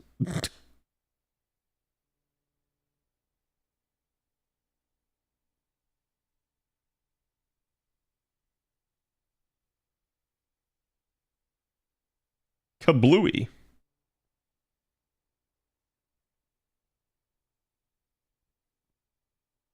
Gonna give her that. I don't know if it'll be enough, but we'll try for it. Again, these crits just kind of keep helping. Might end up coming up just short.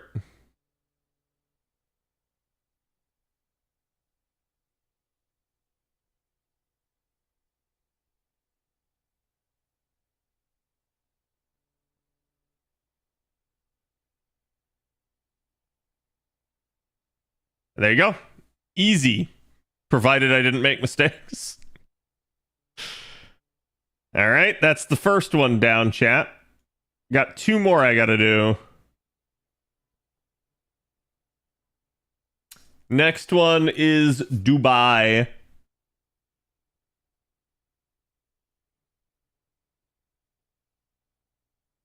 This one kinda spicy.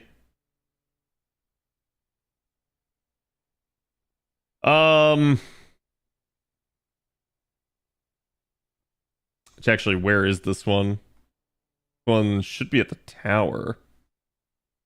Yes. Okay. And what class would Amaterasu be in your opinion? A beast. I'm just saying. All right, I get forced into this, don't I? Oh no, they forced me to use Check's notes. Seal, one of the most OP units in the entire game. What will I do? Oh no. Okay, so I can't move that though. That's a little bit of a problem.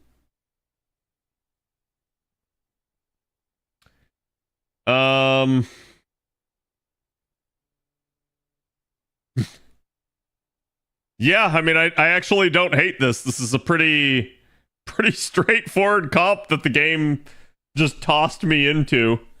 Literally put my most powerful ruler in the backline too, with her most powerful craft essence. So I can't even get upset over that.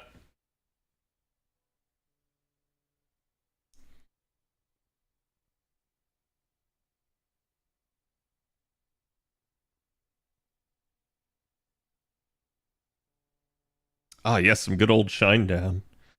I'm not gonna get rid of Seal. Seal's definitely solid here, especially for party fluctuation.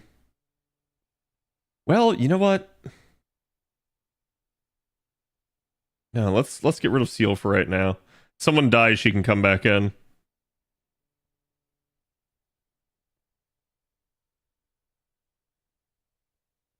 Hmm.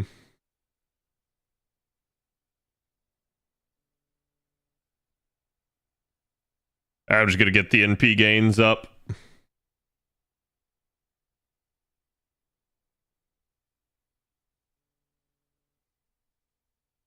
Shinedown's great. I love him. What would her gimmick be? I don't know, because I don't know enough about Amaterasu in that regard. Other than she's basically super Tamamo. Right, first one down. Again, chat, this is your preview here of Zerktoria. I have a perfected one on JP. Although the composition's not exactly ideal for this.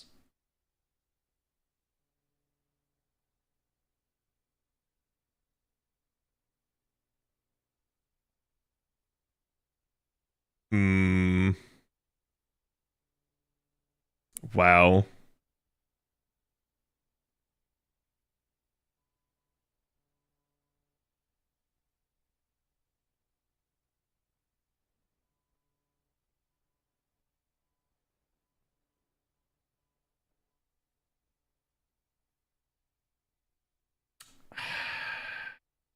I'd rather save Erish's third skill there.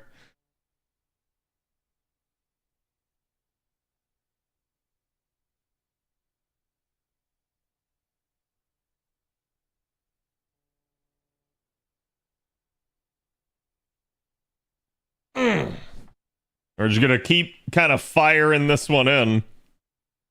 This is what makes Zerktoria just so strong, is her ability to kind of do 2 in 1. She nukes the enemy and she protects the party.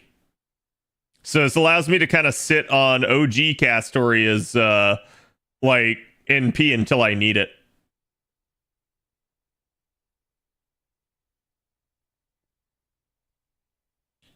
Her animations are always really wonky. Okay, she gave herself a guts. She snapped her bar away herself. Forgot she did that.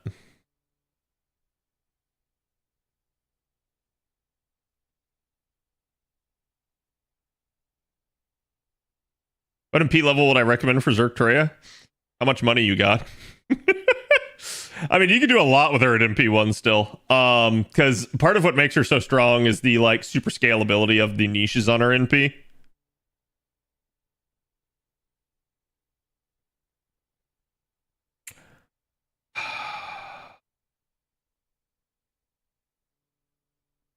I'm gonna go for the damage here. We're gonna try to like max this out. Humor me and tell me lies. Wait, did I get my OG Castoria on JP there? I forgot I did. I forgot I finished her off because I think it was the Wait, how did I get more coins for her?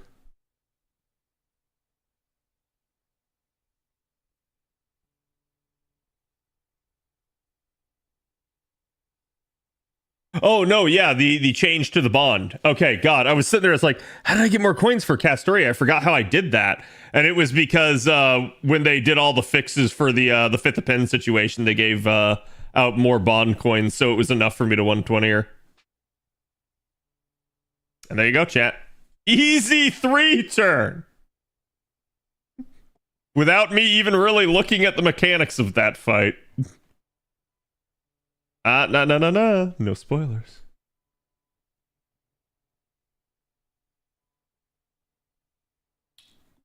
What the frickin' heck did they do to the chat? What's the final reco? Because like, holy crap. Fandom has this all screwed up. Hakuna's. Oh, wait.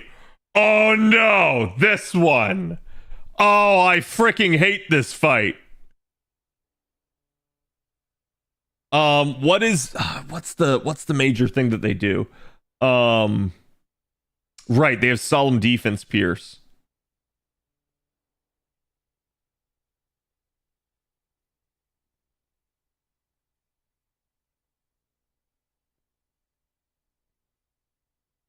Yeah. And then NP on bar break.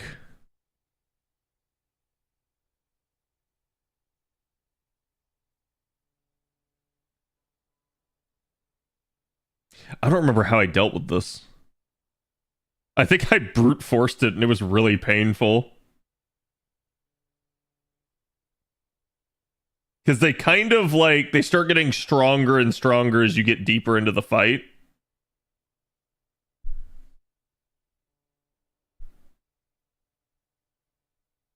Ruler Moriarty cheeses? I don't have him on JP. Like, I might be able to find someone that has him on sport, but...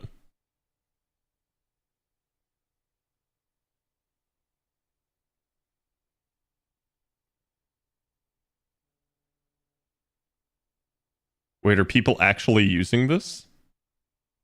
No. No, they're not.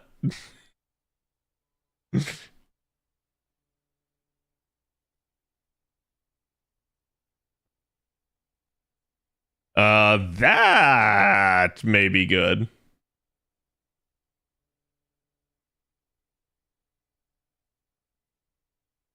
Is it also invuln pierce? Yes. It pierces invuln and solemn defense. It does not pierce evasion. Those are the units people use for the fight? Yeah. That is good. That is definitely a solid one. So if I want to see Summer Mel here, I can try.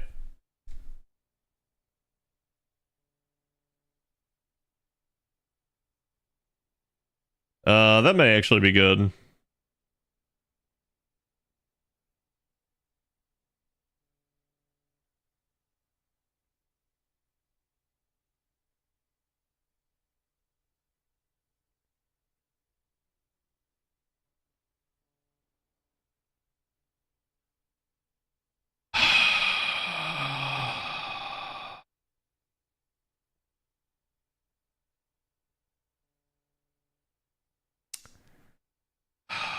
Do I actually have the burn command code equipped here still?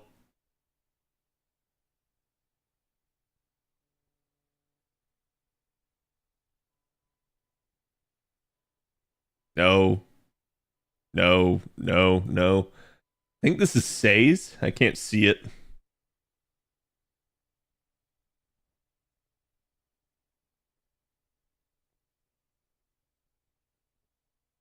So I don't think I have a burn command code on her.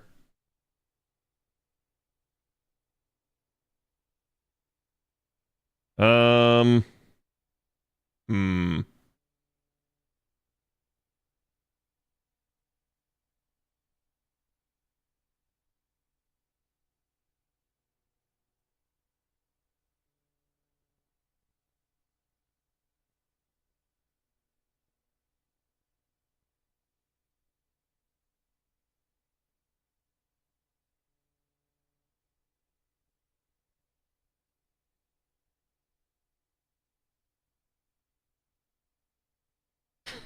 Too many 5 stars.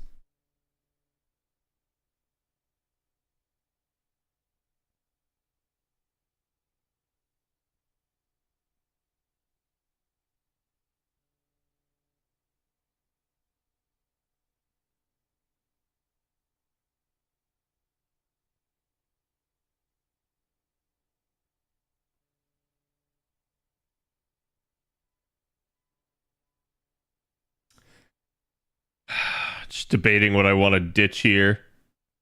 He's leveled up. It's all good.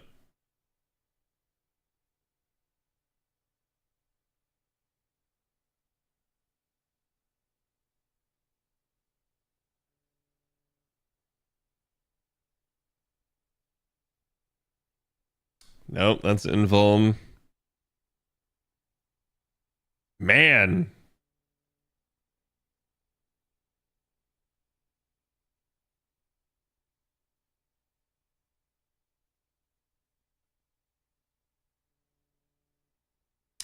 Honestly?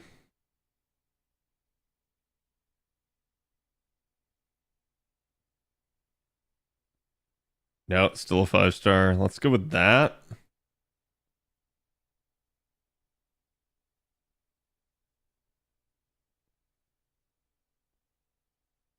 Get her anything? No.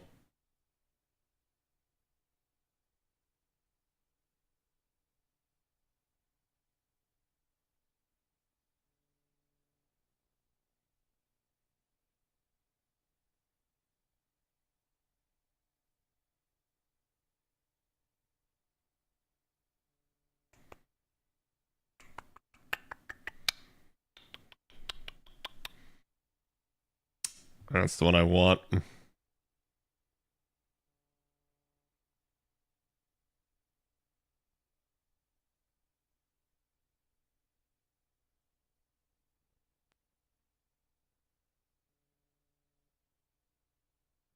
Had backline DPS.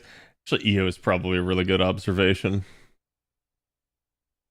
Throw her in at least in the backline, so at least I have something else there.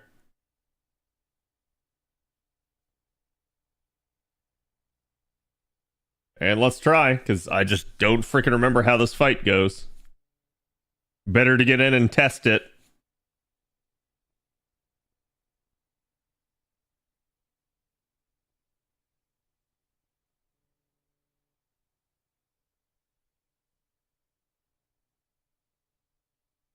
Oh, right. Yeah, you have to go through the first two. Oh, God.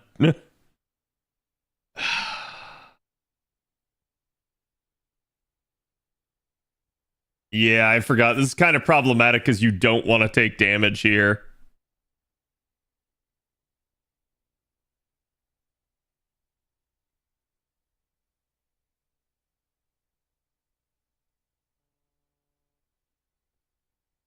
Okay, we get it. Jesus.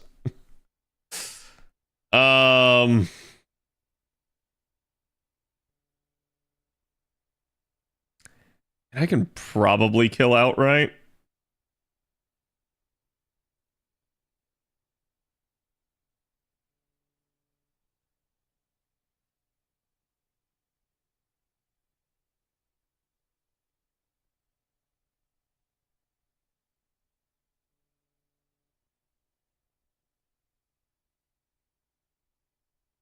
Because this is a strong Mel here.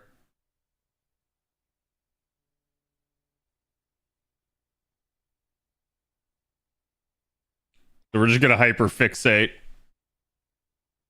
Since I know I can probably loop here automatically.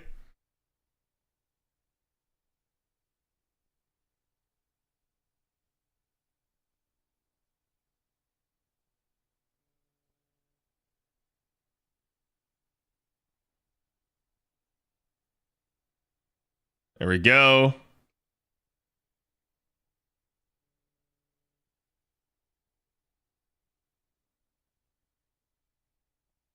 The spicy bit here is just losing health. That's what really kind of sucks about this one. Nobody has the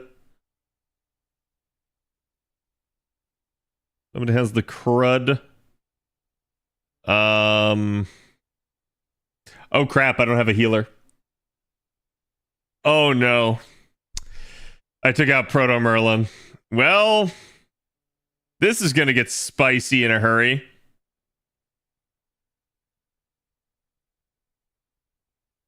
Gonna get spicy in a real hurry.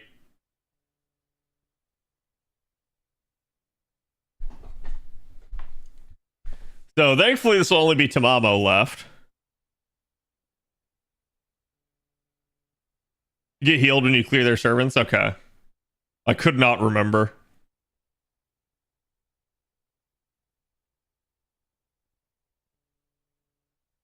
There we go.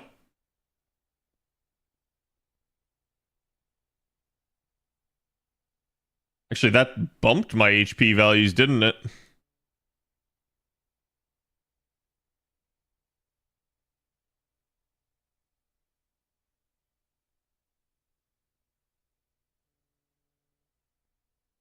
Yes, yes, yes. Thank you for the freaking dodge.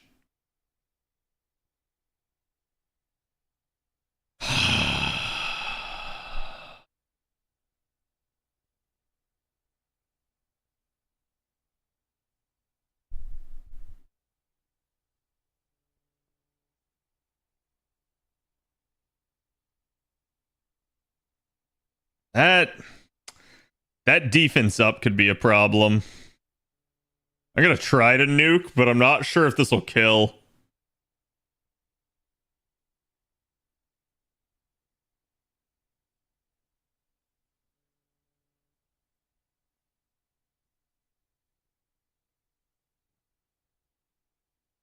Oh wow, that did way better than I thought it would. That must have been a paltry defense up. Okay, at least you got the loop off of that. Emmy is kind of 3 turns until he brutally murders, though.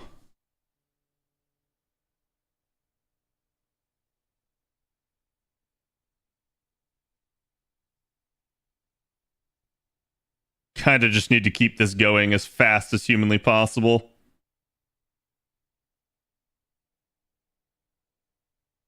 Wow! Game is feeding me right now. Is there something reducing my cooldowns, chat? Because it feels like it. Because I got back to these way faster than I should have. It's like every servant I defeat or something.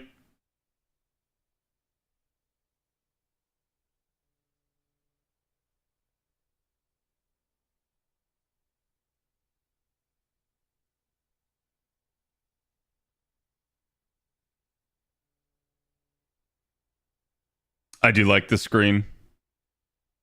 If it'll load. There we go.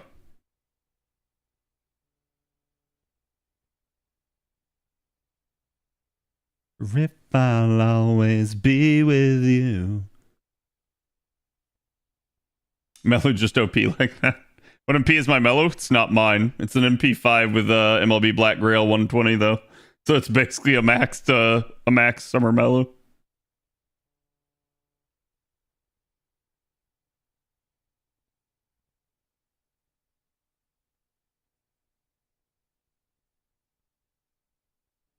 Okay, first bar pop.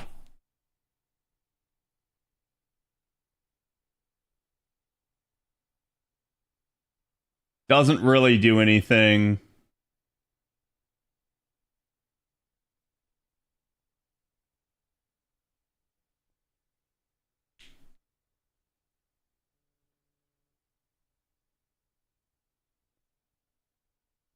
Second bar pop, though. Remove 3 latest buffs from target.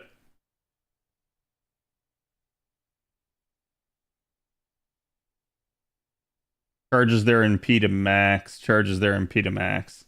Disgusting. Okay. They're basically going to buff strip the ever-loving crap out of me.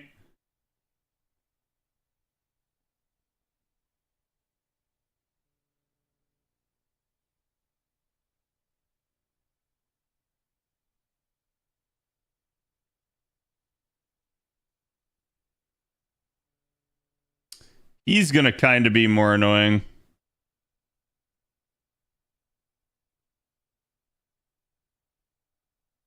Since he's got the extra health there.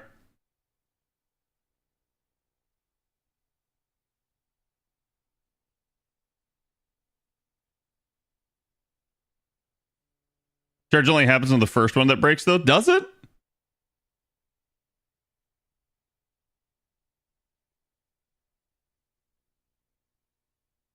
Good refund. Been very lucky with the cards here. Actually, I don't know why I'm sweating this because, like, I'm just gonna command seal it if I have to. But at the end of the day, Chat, this was the most difficult fight in Ordeal Call 3 by far. Like, by far. And it was so funny because you didn't expect this to be the most difficult fight.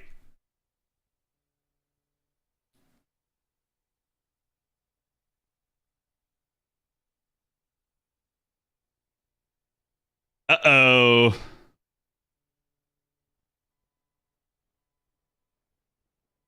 Uh-oh.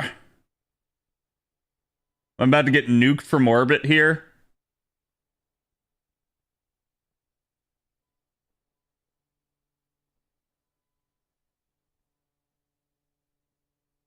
Fine if my front line dies? Pretty much.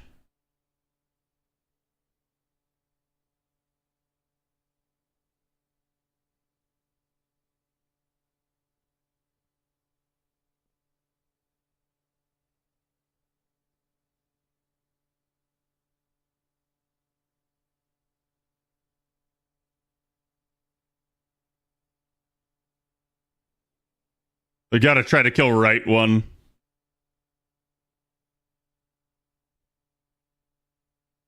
Actually, I'm terrified of what the super echo for this would be. Because, like, this would just be such a knockdown, drag-out fight in a super echo environment.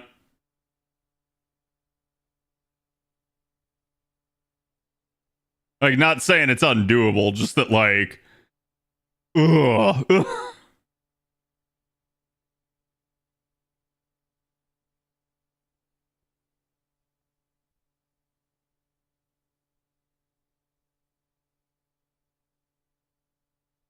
Okay, he gave himself the guts. You're gonna buff strip me, aren't you? No?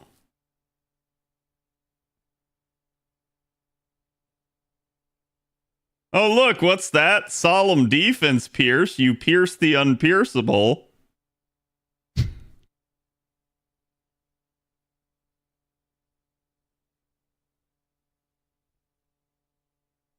I'm actually surprised they got both rulers. I thought they might not, but yeah, it is what it is. I was really hoping Mello would be the one that lived there, but it makes sense. Okay.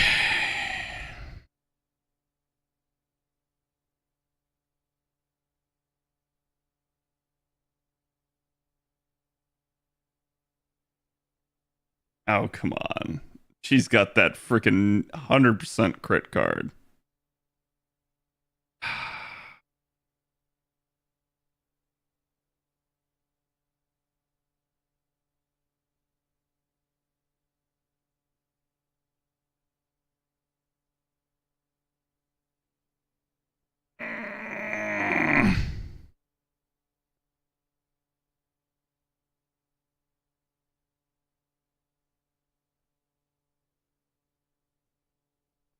Fuck it. Send it.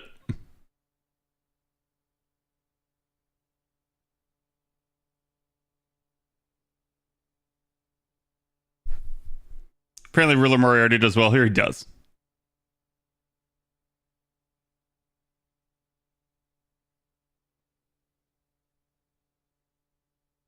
Super Echo has a little over 2 times the HP.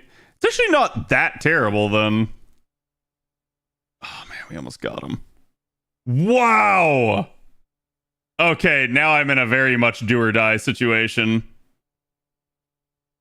That was, I did not expect him to, like, one-tap OG Scotty like that.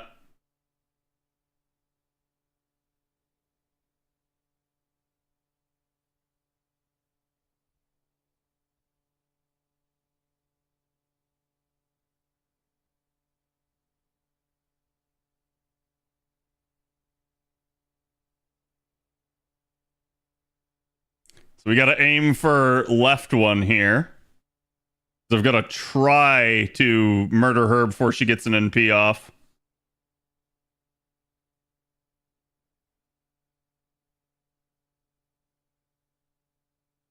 It will kill. Excellent. And we get the arts card follow-ups. Good crit.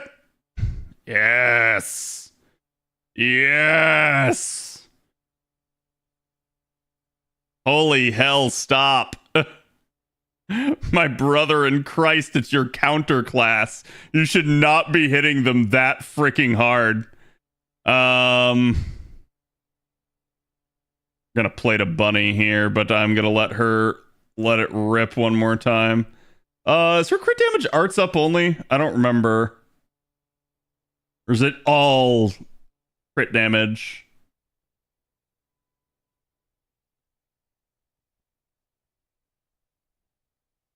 It's general? Okay, sweet. I'm just gonna send it with her then. Huzzah!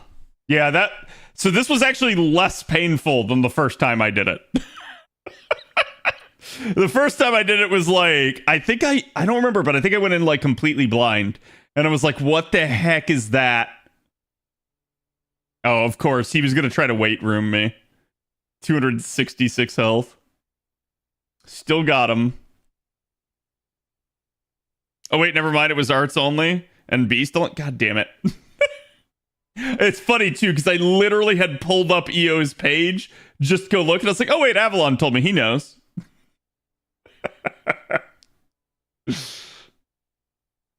Yeah, it is arts crit. I was gonna say my sneaking, like my gut instinct was telling me it was arts only, and I was like, "Man, I just don't remember." Ranma opening? No, yeah, this is Tenchi Muyo. One of the classics. Not that Ranma isn't either, but... Could have sworn she had general AoE one. Nope. I mean, she had the AoE one from her, but... Alright, chat, what is this? What is this since I haven't done it?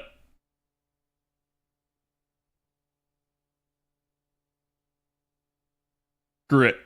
5 AP. We'll send it. How awful could it be?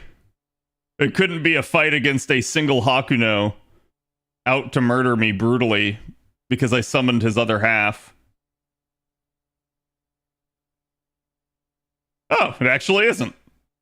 Wait, or is it? There's 7 enemies here. Well, I definitely should have gone with an AoE. Famous last words, yeah.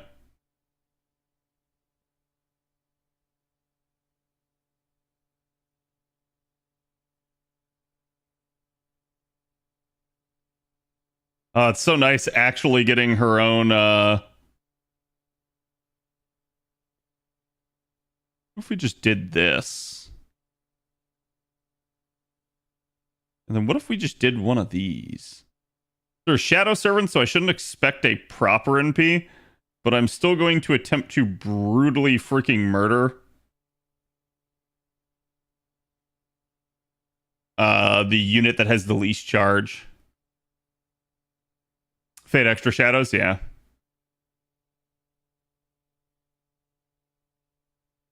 It's just a serving gauntlet. But you're telling me it's just a serving gauntlet with Hakuno as the last thing, right? That's what I'm hearing. Because I don't trust this. There's 7 enemies, which means like it's two waves of 3 followed by whatever the final thing is.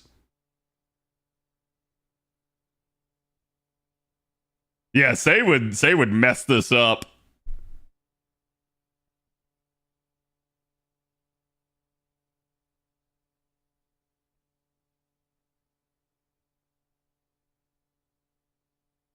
Don't give me an assassin.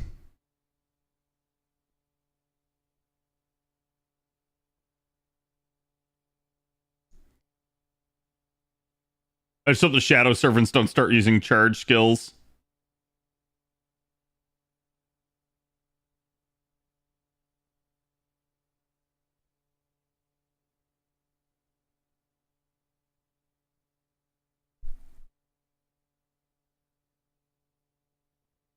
Okay, 5 enemies remain. She gets back to her NP a 3rd time. Oh no, not the crime and the punishment.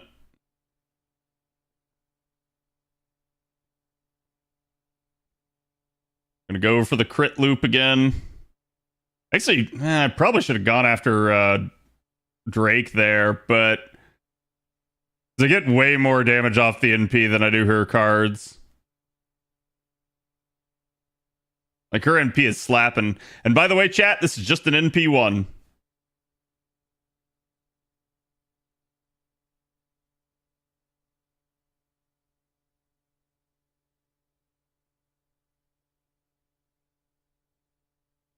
Oh god, a berserker. Of course it instant charges to full. Why wouldn't it?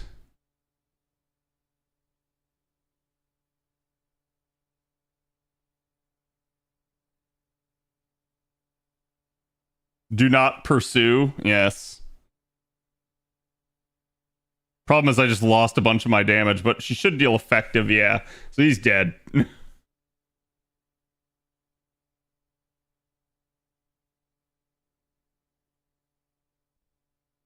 Oh god, Drake gets stacked twice. Okay, thank god. I was like, that could be bad if she actually charges and then gets an NP off. Like, not what I was hoping for.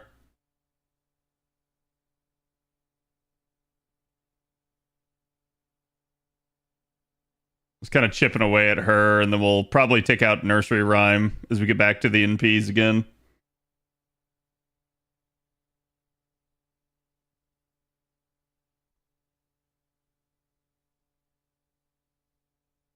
See, this is a lesson in, like, obviously you could take an AoE and you could just kind of like mess this up, but this is kind of how you have to handle certain really annoying like servant gauntlets. You got to go like through them one by one, and this is kind of a nice like little I'm sorry, is that a shadow servant NP? What the fuck? What the fuck? Hold on. You're saying I need to actually fear these NPs? Wait a second. That was not what it seemed to be there.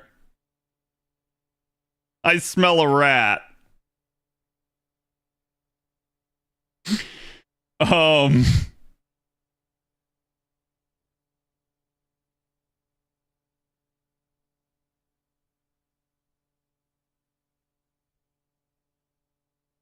I've got all the other stuff back. Let's go ahead and let's send the Castoria NP. So we get a little bit more firepower here. Ensure that I actually do brutally murder the crime. As the crime is also an AoE NP and drains. So definitely don't want to be on the end of that. Now you know. Yeah, every once in a while you get a fight like this where the Shadow Servant actually does NP, but it's very rare. Like, most of the time Shadow Servants just do an extra attack for their NP, but then you get one of these and you're like, wait a minute.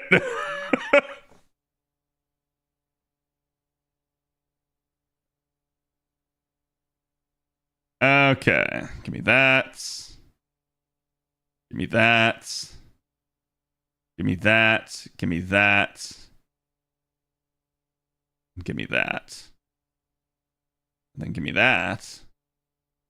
And yeah, it's the last two, so we'll just do that so that we're safe. We'll do that. And actually, neither of those are good against Drake. So we probably don't kill this turn.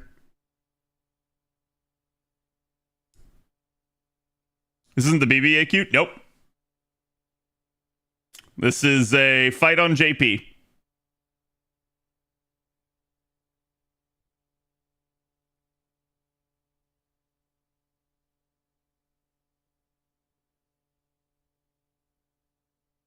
Wow, did you just...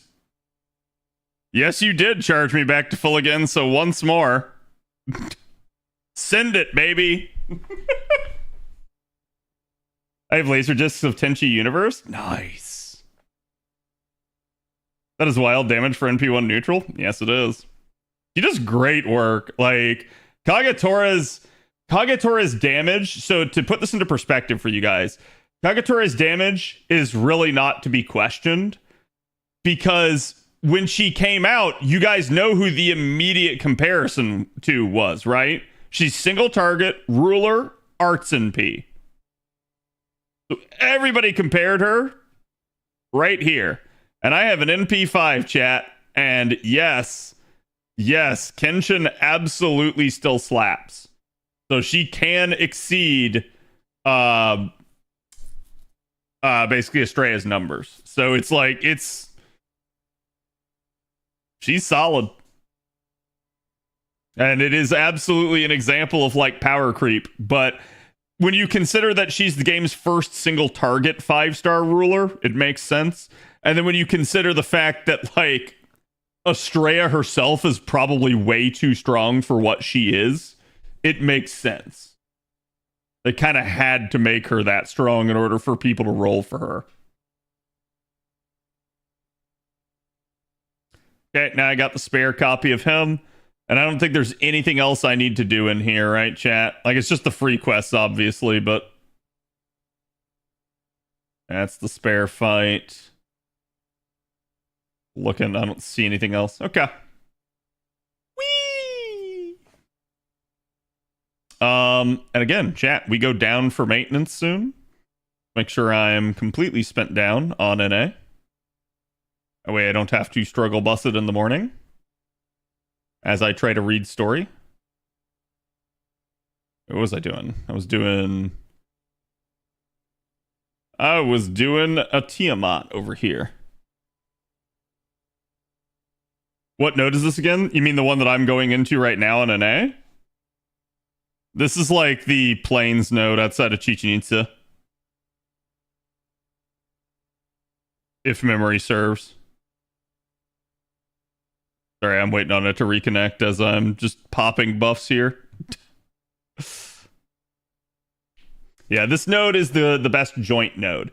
So it gives you both like the sun scales and the obsidian daggers. So it's like everything you could possibly need from the singularity in one spot.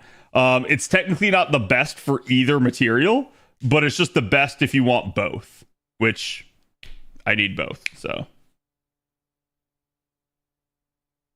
Only get trumped by my 120 NP5 Kenshin that I must roll for her. Yeah, no, it's fine. Like, and to be fair, wait, did I? Oh no.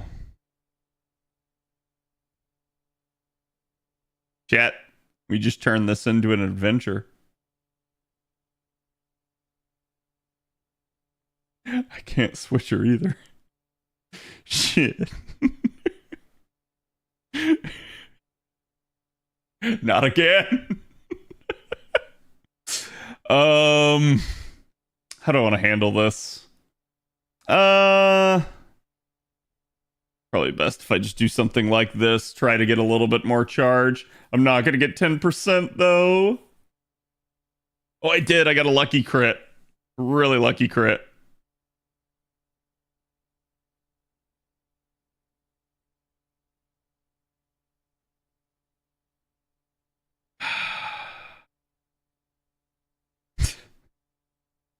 This is so dumb. All right, here we go. I'm gonna have to try to save Oberon's NP for the final wave here. It's fun to see. It's funny because I literally lectured chat too. I told everybody, I'm like, don't press Oberon's skill. It's not a Koinskaya Buster buff. Don't fall into that trap. And then I did it. And that is literally the first time I've done it too. I've not done it on like off screen or anything like that. So it was just well, congrats, Cad. You played yourself. At least to get some easy charge here. Probably get Koinskaya back to another MP. Yeah, there we go. That arts crit, always nice to see.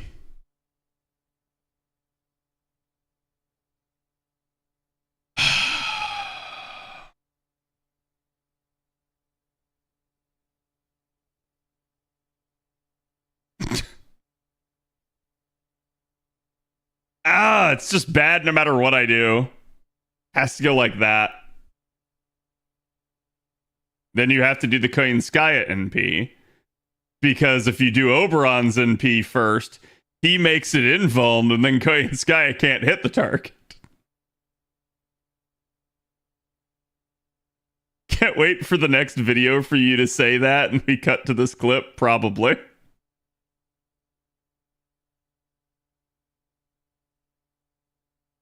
Oh, the worst part is I have that. Like, I think I literally told OKS we need to like make that into a video, so just goddamn. Hey chat, we can NP with Tiamat. Look, we had the perfect amount of charge. Ah! Get out of my party, Oberon. You're the cause of this.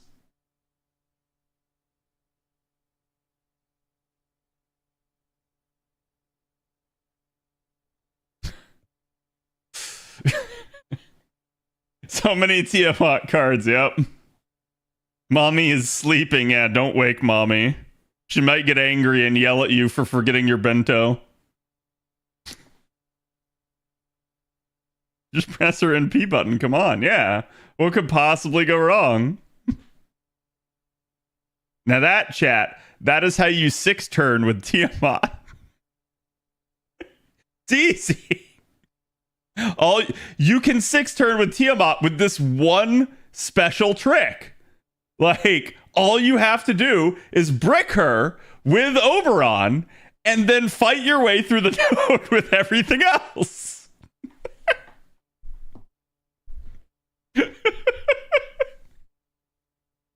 I just like every time that happens to me, I feel like it always happens at the worst possible moment.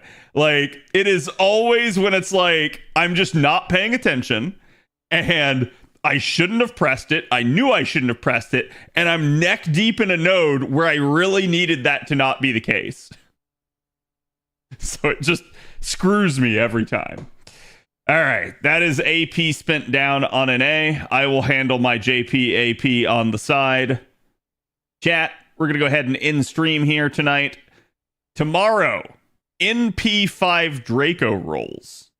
The wailing is going to begin. We are going beast mode for the game's first beast. Let me see who else on, who all I can give some love to.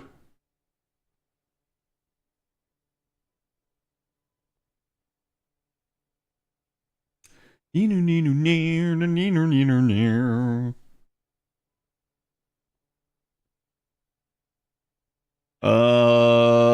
I see? I see Mr. Fox first. He's playing some Girls Frontline too. Yeah, let's go give Fox some love since he was kind enough to raid us the other day. And again, like I said, I'll be back tomorrow. If you guys haven't already, check out the YouTube channel. We've been getting tons of videos out there, including the event guide for the upcoming event. Obviously, we have a video for Draco, for Satanta, and for Tiamat. If you guys have questions about any of them, I think I even have a video for Locusta as well. So pretty much everything's covered for the upcoming event on NA.